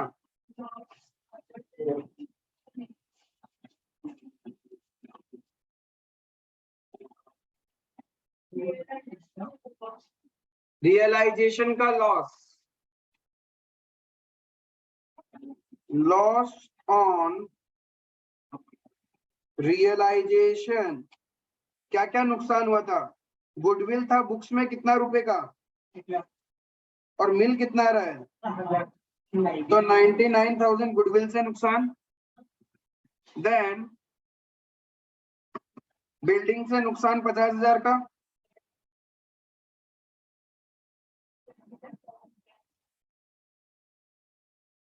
प्लांट से कितना? फिक्सचर से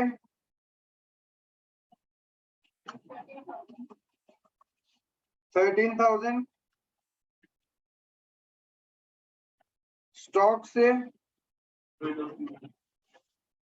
क्या लॉस नहीं है, 38 का था और 31 में बेचा है आपने, 7,000। फिर एक कंटिंजेंट लायबिलिटी जो हम लोग को पे करना पड़ रहा है,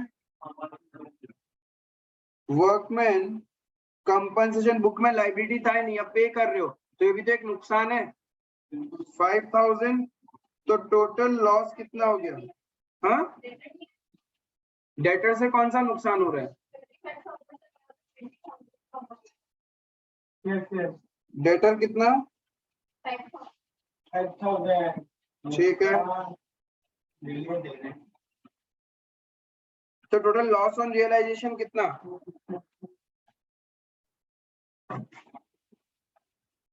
टोटल लॉस ऑन रियलाइजेशन कितना?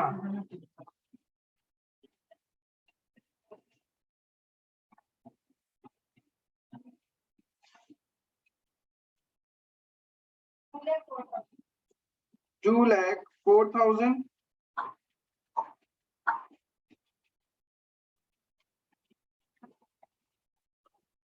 Number 6, other items contributing to deficiency कुछ भी नहीं था क्वेश्चन में, तो मेरा टोटल कितना आ जाएगा? इसको ए लिख देना,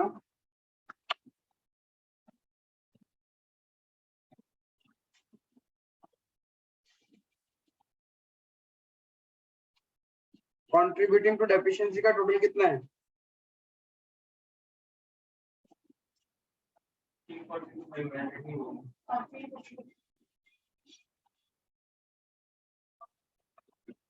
उसके बाद क्या करना है?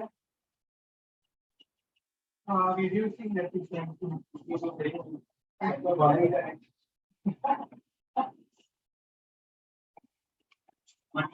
Number B,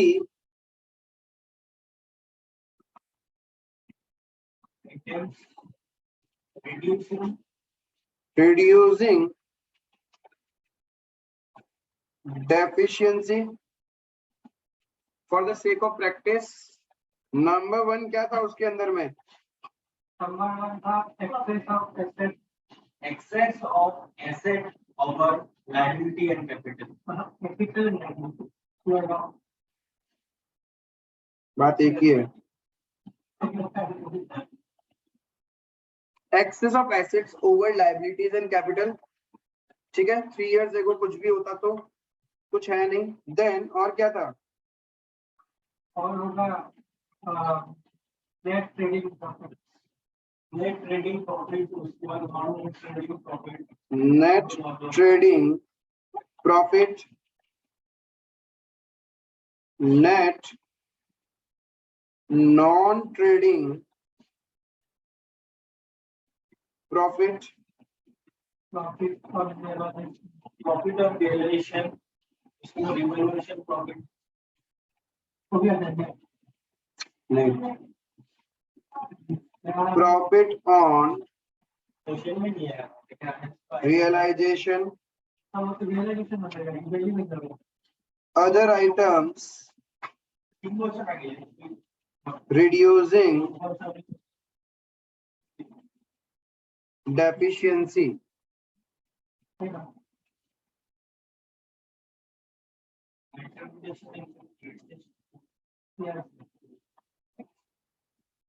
total B,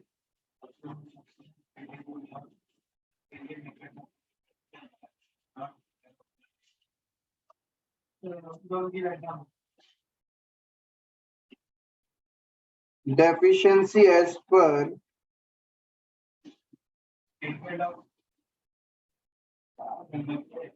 affairs A minus B 342,500. That's it.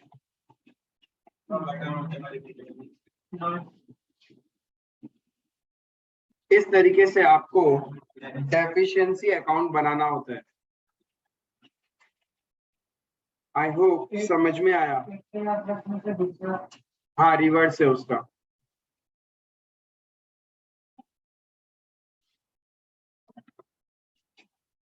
Clear है? समझ में आया? इलस्ट्रेशन नंबर 14 आप लोग को आराम से गो थ्रू करो इसको कि इसमें क्या किया, कैसे हुआ। For illustration number 15, we have to again prepare a statement of affairs and deficiency account. आप लोग स्टेटमेंट ऑफ अफेयर्स खुद से प्रिपेयर करो, फिर मैं आपको सॉल्यूशन दिखाऊंगा। Statement of affairs and deficiency account साथ में बनाएंगे, ठीक है? फटाफट take your time 10 to 15 minutes, उसमें फटाफट स्टेटमेंट ऑफ अफेयर्स बनाओ, फिर अपन साथ में करेगा डेफिशिएंसी अकाउंट। इस क्वेश्चन का जो डेफिशिएंसी अकाउंट बनाना है वो बहुत अच्छा है पार्ट। तो फटाफट स्टेटमेंट ऑफ अफेयर्स स्टार्ट हो जाओ। तो आप लोगों ने स्टेटमेंट ऑफ अफेयर्स बनाया होगा। यहाँ पे एक दो चीज देखने लायक था कि दो एसेट्स को आपने प्लेज किया था अगेंस्ट दो सिक्योर्ड क्रेडिटर, एक में सरप्लस आ रहा है और एक में डेफिशिएंसी। तो जो सरप्लस आ रहा है वो तो आगे पैसा यूज हो जाएगा, एंड जिसका डेफिशिएंसी आया है that will be now considered as unsecured creditor, ठीक है। एंड उसके बाद जब आप ग्रॉस लायबिलिटी का स्टेटमेंट बनाना स्टार्ट करोगे, उस कंडीशन में जो सिक्योर्ड क्रेडिटर सेटल्ड हो चुका है स्पेसिफिकली प्लेस्ड में सिर्फ उसी को कंसीडर करना है, बाकी आपके अनसिक्योर्ड क्रेडिटर में आएगा। और एक चीज जो इंस्टीट्यूट कर रही है, इंस्टीट्यूट मैनेजिंग डायरेक्टर के सैलरी को अनसिक्योर्ड मान रहा है, बट हम लोग क्या कर रहा है, इसको प्रिफरेंशियली मान रहा है, as a normal salary consider कर रहा है, और पास्ट 4 मंथ्स का लेना है मुझे, तो इसलिए हमने पूरा का पूरा कंसीडर किया यहाँ पे, ठीक है। इंस्टीट्यूट के सॉल्यूशन में क्या इसको अनसिक्योर्ड में दिखाया, but we have considered as preferential creditor, and बाकी सारा नॉर्मल था। अनसिक्योर्ड का जब आप बनाओगे तो ध्यान रखना, जो ऊपर स्पेसिफिकली प्लेस था वो 20,000 वाले भी आ जाएंगे, प्लस सेक्रेटरी सैलरी 3,000 था, जिसमें से 1,000 आपने क्या क्या प्रेफरेंशियल, तो 2,000 प्रेफरेंशियल और 1,000 आपका आ जाएगा अनसिक्योर्ड में, और जो ट्रेड क्रेडिटर है वो अनसिक्योर्ड में रहेगा। सो इस तरीके से आपका स्टेटमेंट ऑफ अफेयर्स बन चुका होगा, जहां पे नेट डेफिशिएंसी आ रहा है 4,04,000। अब अपने को क्या करना है, डेफिशिएंसी अकाउंट बनाना है, ठीक है। तो डेफिशिएंसी अकाउंट किस तरीके से बनेगा, सबसे पहले देखो पिछला 3 साल पहले क्या पोजीशन था, चेक करो क्वेश्चन में है क्या। Now let's see one of the most important question इस चैप्टर का, जहां पे यदि 15 से 20 मार्क का क्वेश्चन है तो इसका आने का प्रोबेबिलिटी, बिकॉज यहाँ पे स्टेटमेंट ऑफ अफेयर्स में भी कुछ अच्छा पॉइंट था, एंड डेफिशिएंसी अकाउंट तो बहुत अच्छा है। क्वेश्चन आपको क्या कर रहा है, पहले तो एक चीज दिमाग में रख लो कि हम लोग डिसोल्यूशन कब होने वाला, लिक्विडेशन कब हो रहा है, 2015, ठीक है। तो 2015 का एसेट्स का वैल्यू दे रखा है और लायबिलिटीज का वैल्यू दे रखा है, राइट। बट कहीं पे भी 2015 में बिजनेस का क्या पोजीशन था, कि प्रॉफिट हुआ लॉस हुआ, कुछ नहीं बता रखा। पहला पॉइंट, मुझे क्या करना है, 2015, 2014, 2013, यानी कहां से स्टार्ट करना है, 1 जनवरी 13 से स्टार्ट करना है, तब जाके मैं पहुंचूंगा 2015 के 31 दिसंबर तक, राइट, लास्ट 3 साल से। अब देखो नीचे क्या बोल रहा है, on 31 December 2010, 31 December 2010 the balance sheet of the company showed a general reserve, यानी क्वेश्चन और पीछे लेके जा रहा है आपको, मिनिमम 3 साल बोला है ये, और पीछे लेके जा रहा है। On 31st December 2010, the balance sheet of the company showed a general reserve of ₹40,000. अच्छे से ऑब्जर्व करना कि क्या क्या हुआ कहानी। 2010 में जनरल रिजर्व का बैलेंस था 40,000, ठीक है, ये चीज क्लियर है। Accompanied by debit balance of 25,000 in profit and loss account, और उस ईयर में आपका प्रॉफिट एंड लॉस का डेबिट बैलेंस चल रहा था 25,000। द बैलेंस शीट के अंदर में जनरल रिजर्व था 40,000, पीएनएल अकाउंट का डेबिट बैलेंस मतलब लॉस था 25,000, ऐसा क्वेश्चन बोल रहा है, okay. In 2011 the company made a profit, 2011 में कंपनी का प्रॉफिट हुआ 40,000 और डिविडेंड डिक्लेयर कर दिया 10% ऑन इक्विटी शेयर्स। तो इक्विटी शेयर्स कितना होगा, क्वेश्चन ने यदि कोई इश्यू नहीं किया होगा तो इक्विटी शेयर्स तो मेरे इतने ही होंगे जितने थे पहले से,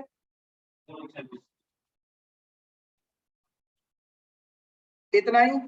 पेड अप वैल्यू पे देगा हम लोग डिविडेंड, तो 2,40,000 पे 10% डिविडेंड दिया होगा 24,000, प्रॉफिट कमाया 40,000 और 24,000 हमने क्या कर दिया, डिविडेंड बांट दिया। The company suffered a total loss of, अब 2011 में बोला 40,000 का प्रॉफिट हुआ था और 24,000 का हमने डिविडेंड बांट दिया, ठीक है। देन 2011 के बाद में क्या बोला कंपनी ने, the company suffered a total loss of 1,09,000 besides loss of stock due to fire of 40,000 during 12-13, यानी 2012 और 2013 के बीच में कहीं पे आपका आग लग गया था और 2014 इस बीच में यहाँ पे कहीं पे आग लग के आपको नुकसान कितना हुआ था? 40,000। ये लॉस बाय फायर है। क्लियर है ये चीज? एंड टोटल लॉस है 1,09,000। इन तीनों सालों का टोटल लॉस कितना? 1,09,000। इन तीनों इयर्स का टोटल लॉस है 1,09,000। ये आपका लॉस है। अब बात करते हैं 2015 करंट ईयर में प्रॉफिट हुआ या लॉस हुआ, कैसे पता चलेगा? और cost of winding up is expected to be 15,000। आप चाहते तो इसको स्टेटमेंट ऑफ अफेयर्स में कंसीडर कर सकते थे। आप चाहते तो इसको स्टेटमेंट ऑफ अफेयर्स में कंसीडर कर सकते थे, ठीक है, प्रेफरेंशियल वाला कैटेगरी में। सिक्योर्ड के बाद प्रेफरेंशियल वाला कैटेगरी में इसको शो कर सकते थे, तो आपका डेफिशिएंसी थोड़ा और इंक्रीज हो जाता।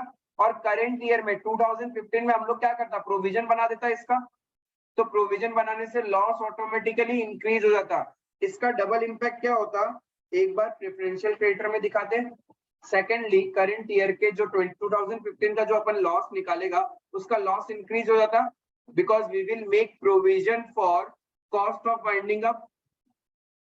अब प्रॉब्लम फंडा यहाँ से, पहला फंडा यहाँ पे कि 2015 का प्रॉफिट लॉस आपको नहीं पता, तो ये 2015 का प्रॉफिट लॉस निकाले कैसे? प्रॉफिट लॉस का मतलब होता है एसेट साइड और लायबिलिटी साइड का डिफरेंस, ठीक है। तो 2015 का बुक वैल्यूज आपको दे रखा है एसेट्स और लायबिलिटीज का, क्या हम उसको यूज करके कुछ निकाल सकते हैं? तो आपको सबसे पहले वर्किंग नोट्स बनाना पड़ेगा। डेफिशिएंसी अकाउंट बनाने से पहले आपको वर्किंग नोट्स बनाने पड़ेंगे, क्योंकि जब तक आपको वैल्यूज नहीं पता होगा तो आप डेफिशिएंसी अकाउंट प्रॉपर्ली नहीं बना पाएंगे। ये ध्यान रखना, इस क्वेश्चन के अंदर बहुत साल है, 2010 से लेके 2015 यानी 5 साल का डेटा, इसको एनालाइज करना है। तो उससे पहले 2015 का प्रॉफिट लॉस ही क्वेश्चन में नहीं दे रखा, पहले तो वो निकालना पड़ेगा, राइट। तो देखो कैसे निकलेगा, बैलेंस शीट बना लेते हैं फॉर 2015।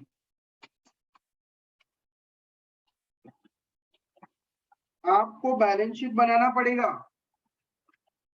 मैं इसको शेड्यूल 3 नहीं बना रहा हूं, टी शेप बना रहा हूं ताकि इजी अंडरस्टैंडिंग हो जाए। एसेट साइड में क्या क्या था?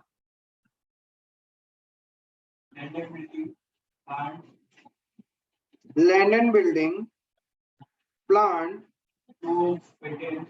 Tools, patents, stock, investment, debtors, ठीक है। कितना कितना वैल्यू? 1,20,000। प्लांट का 2 लाख, वैल्यूज बोलो मेरे को।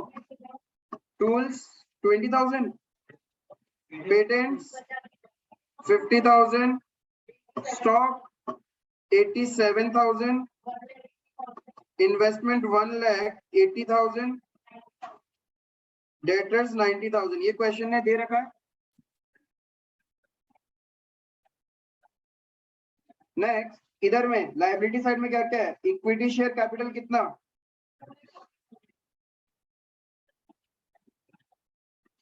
Preference share capital, if 1 lakh दिखाओगे तो इधर कॉल्स इन एरियर भी दिखाना पड़ेगा। इतना नहीं करके तो उधर ही दिखा दो ना। Preference share capital 1 lakh minus calls in arrear 5,000, 95,000 का प्रेफरेंस शेयर कैपिटल। उसके बाद 5% डिबेंचर्स है आपके पास 1 लाख का। इसके ऊपर आउटस्टैंडिंग इंटरेस्ट भी तो था, आउटस्टैंडिंग इंटरेस्ट 2,500। देन और क्या है? मॉर्गेज लोन 80,000, ट्रेड क्रेडिटर्स कितना 2,65,500,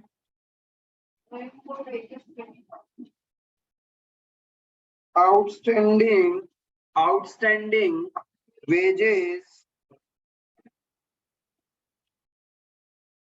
then outstanding secretary salary 3,000, outstanding managing director salary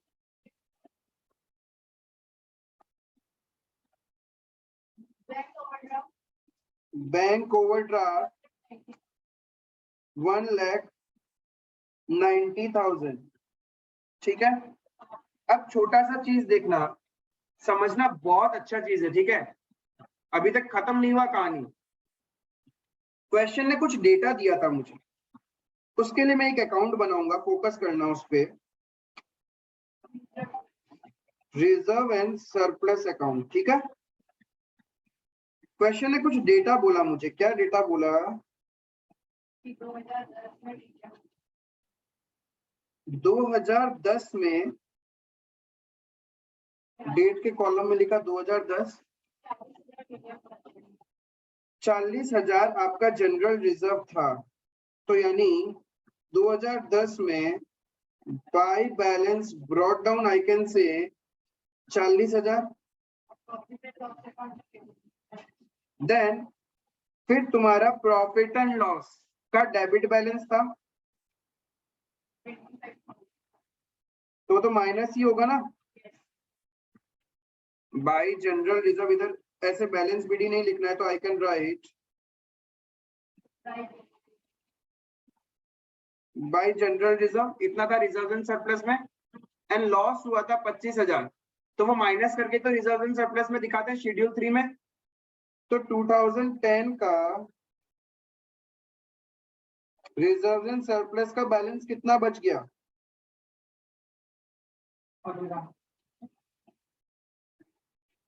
यही मेरा 2011 का ओपनिंग बना होगा।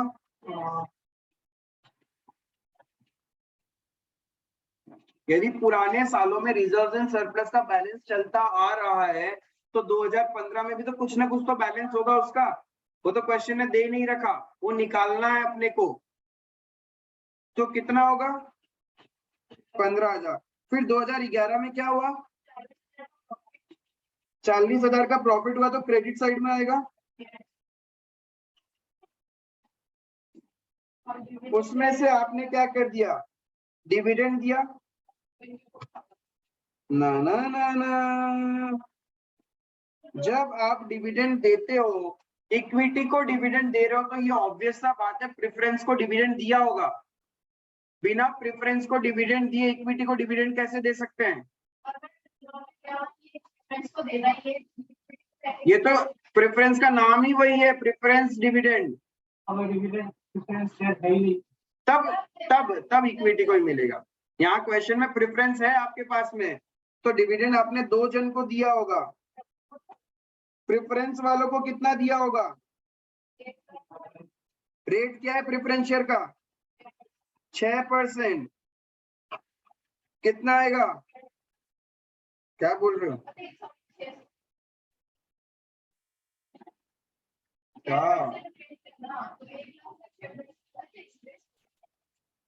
क्या बोल रहे हो,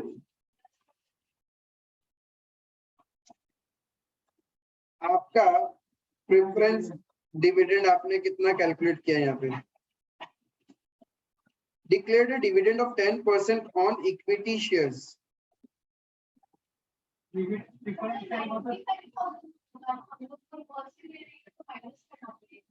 जिन्होंने पैसा नहीं दिया उस पे भी डिविडेंड दे दोगे तुम लोग, तो 95,000 का 6% कितना 5,700। अरे ये बेसिक कंसेप्ट है, ठीक है, ये इसीलिए ऐसे this question is a 3 star question. यदि 5 स्टार 5 स्टार चलो 4 स्टार, इससे भी ज्यादा क्या देगा इससे हाँ इससे ज्यादा ट्रिकी पॉइंट एग्जाम में दिया तो फिर सरेंडर ही कर देने का। क्लियर है? तो इसको आपको 2-3 बार प्रैक्टिस करना होगा। क्या है भाई and remember the way I am doing, कैसे इंटरप्रिटेशन किया। तो प्रेफरेंस कितना, सभी अलग है एडवांस करना यस, और इक्विटी वालों को तो मेरा टोटल हो गया उतना दे देगा, तो 2011 में बैलेंस सीडी कितना बचेगा?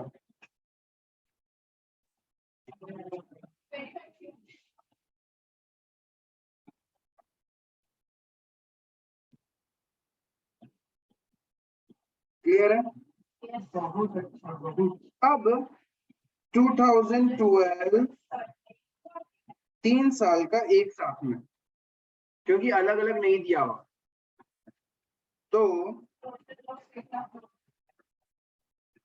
पहले तो बैलेंस ब्रॉट डाउन 25,300, क्लियर है ये?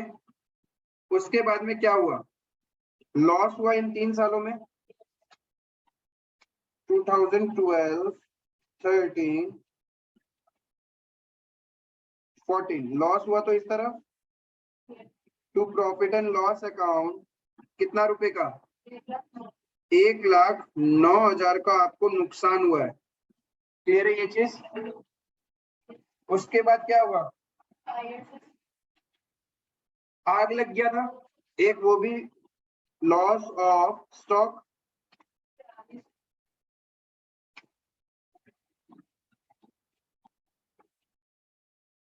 ₹40,000।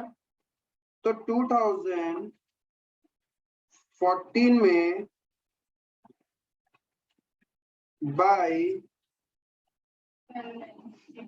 सीडी कितना, 123,700। मुदित समझ में आ रहा है? हाँ सर। तो 2015 का ओपनिंग में हो गया, टू बैलेंस ब्रॉट डाउन 123,700, ये पड़ता है। क्या है ये कहाँ दी जाएगा तो हमने रिजर्व एंड सरप्लस जो मेरा बैलेंस शीट में आना चाहिए वो निकाल लिया, रिजर्व एंड सरप्लस 123,700 निकाला। अब बैलेंस करो इसको,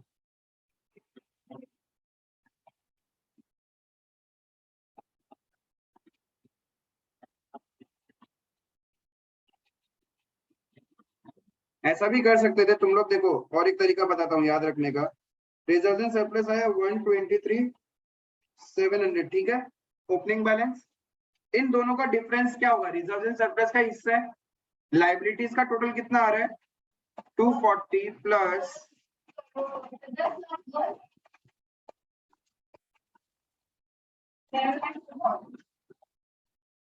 80,000, 265,500, 23,000,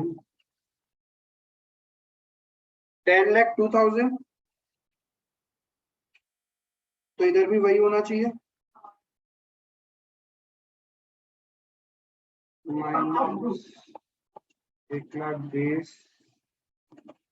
2,20,000, 50,000, 87,000, 1,80,000, 90,000, 2,55,000, ठीक है।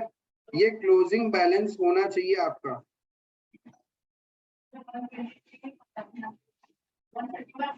तो मेरा पीएनएल बैलेंसिंग फिगर निकल जाएगा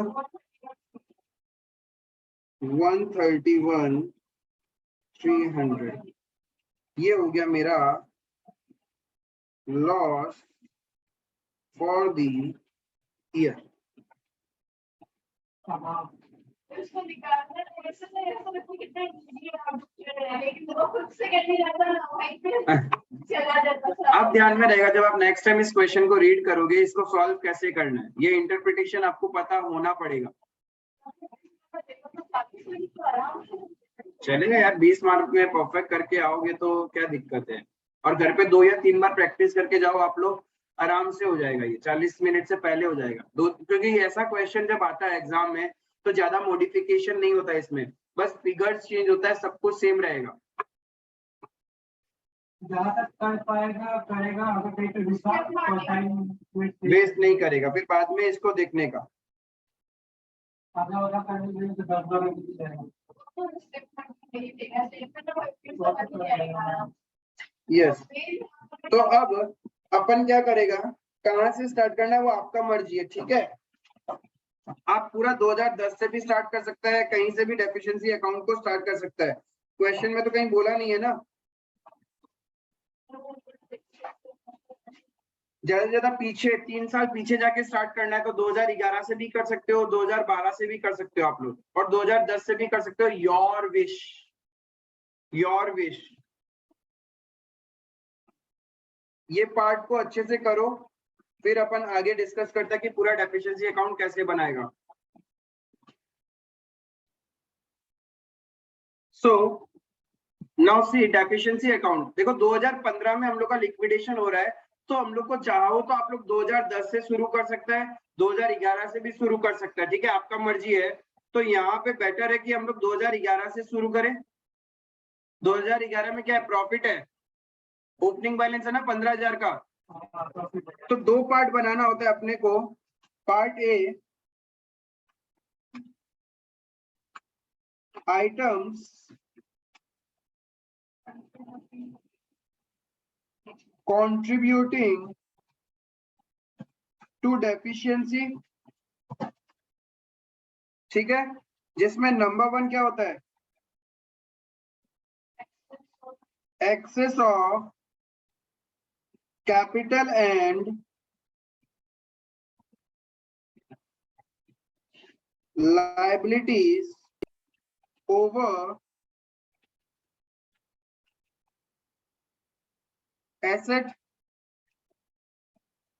हम कब का ले रहे हैं, एज ऑन 1 जनवरी 11। उस टाइम तो प्रॉफिट था मेरा बिजनेस में। हाँ। सेकंड पॉइंट क्या होता था, नेट एंड बोनस डिस्ट्रीब्यूटेड। कितना किया हमने, 29,700।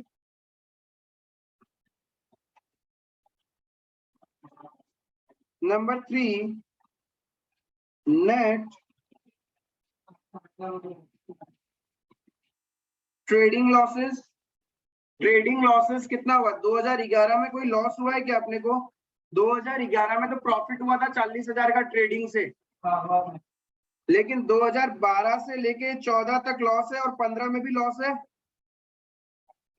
तो नेट ट्रेडिंग लॉस 1,09,000, 12, 13, 14, 3 साल में लॉस था मेरा। 2 P&L करके लिखा ना हमने। और 2015 में भी अभी बैलेंस शीट में देखा हमने, लॉस निकाला 131,300। तो ये मेरा नेट ट्रेडिंग लॉस है 1,09,000, 131,300, 240,300 आपका नेट ट्रेडिंग लॉस था 2011 से लेके 2015 के बीच में। Net non trading losses, loss by fire जो हुआ था 40,000, वो यहां जाएगा loss of stock. Loss on realisation, current year में जो जो estimated realisable value of assets निकाला है वो मेरा लॉस है। किसमें लॉस हुआ, प्लांट में कितना लॉस हुआ, 70,000 का लॉस। टूल्स में कितना लॉस हुआ, क्योंकि देखो हमारा बुक वैल्यू ऑफ प्लांट है 2 लाख और हमने उसको एस्टिमेटेड रियलाइजेबल वैल्यू कितना आ रहा है 1,30,000 तो 70,000 का लॉस ऑन रियलाइजेशन हो गया।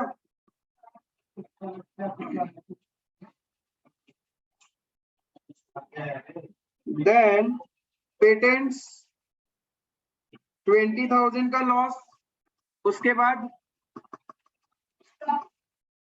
स्टॉक में भी आपका लॉस हुआ है 13,000 का, इन्वेस्टमेंट में भी आपका लॉस हुआ है 10,000 का और डेटर्स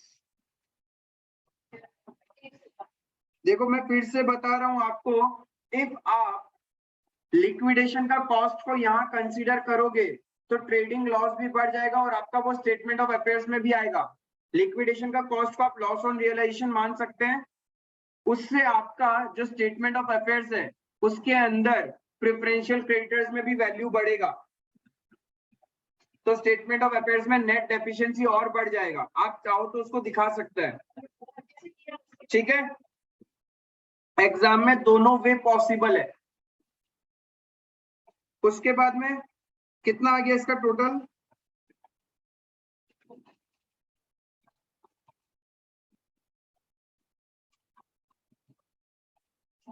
करेक्ट 1,59,000।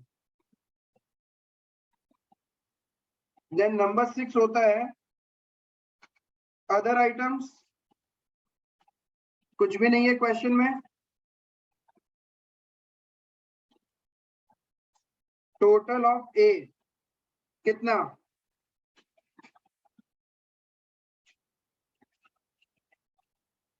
और चटर बॉक्स 4,69,000। अभी करना है अपने को पार्ट बी इसका।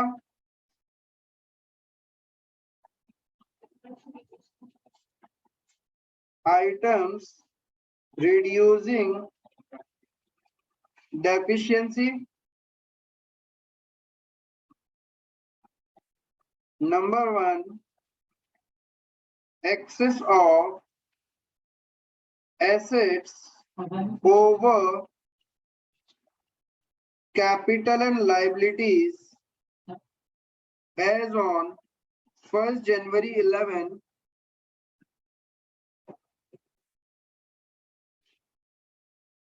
15,000।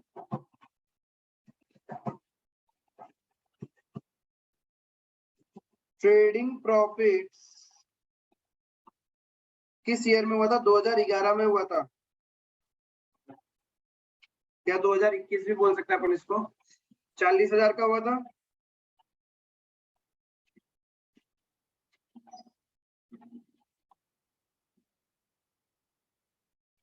नॉन ट्रेडिंग प्रॉफिट्स कुछ भी नहीं, प्रॉफिट ऑन रियलाइजेशन कुछ है क्या, लैंड एंड बिल्डिंग में फायदा हुआ था,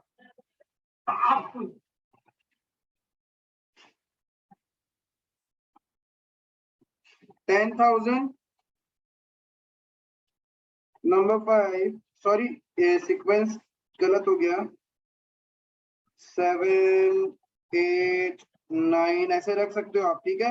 और आप चाहो तो 1 2 3 4 वो भी रहने दे सकते हो, कोई गलत नहीं होगा, एग्जाम में आपका मार्क्स नहीं कटेगा। Other items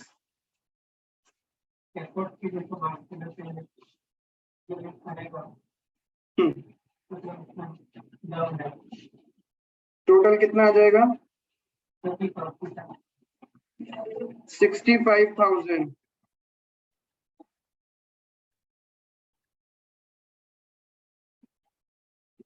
deficiency as per statement of affairs A minus B। Consider नहीं किया ना एक्सपेंसेस ऑन, नहीं, इसका अगर डुअल में किया तो प्रेफरेंशियल क्रेडिट होता एक प्रेफरेंशियल क्रेडिटर में होता और एक तुम्हारा यहाँ पे लॉस ऑन रियलाइजेशन।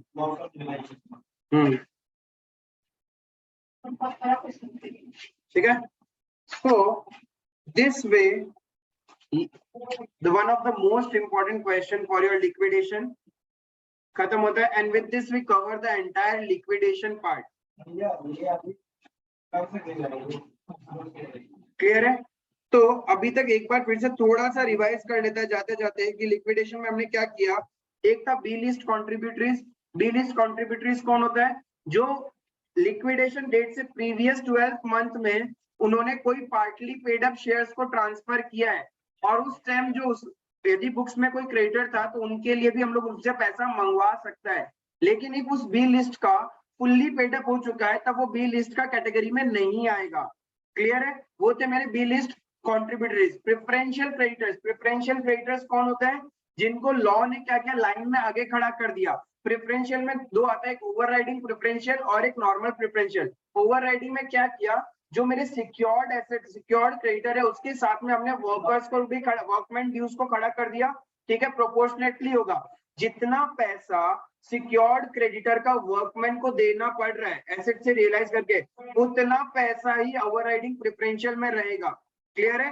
बाकी का अनसिक्योर्ड में चला जाएगा। नेक्स्ट, प्रेफरेंशियल में कौन कौन आता है? प्रेफरेंशियल में वर्कर्स ड्यूज हो गया, सैलरीज पिछला 4 महीना का, गवर्नमेंट टैक्सेस लास्ट 12 मंथ्स का, यही कंसीडर करेगा अपन प्रेफरेंशियल्स के अंदर में। And then comes our liquidity remuneration वाला पार्ट। लिक्विडिटी रिम्यूनरेशन जैसा क्वेश्चन बोल रहा था उसके बेसिस पे अपन निकाल रहा था।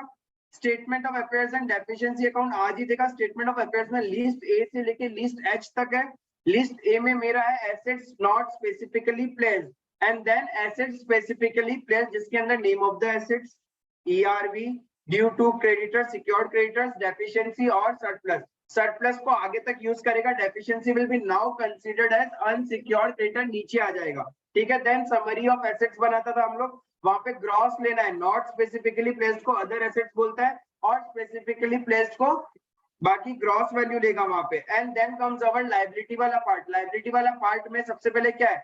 Secured creditor as per list B, जितना लिस्ट बी में पे हो चुका है वही यहाँ पे दिखाना है। Then comes list C. List C के अंदर अपना क्या होने वाला है? Preferential creditors.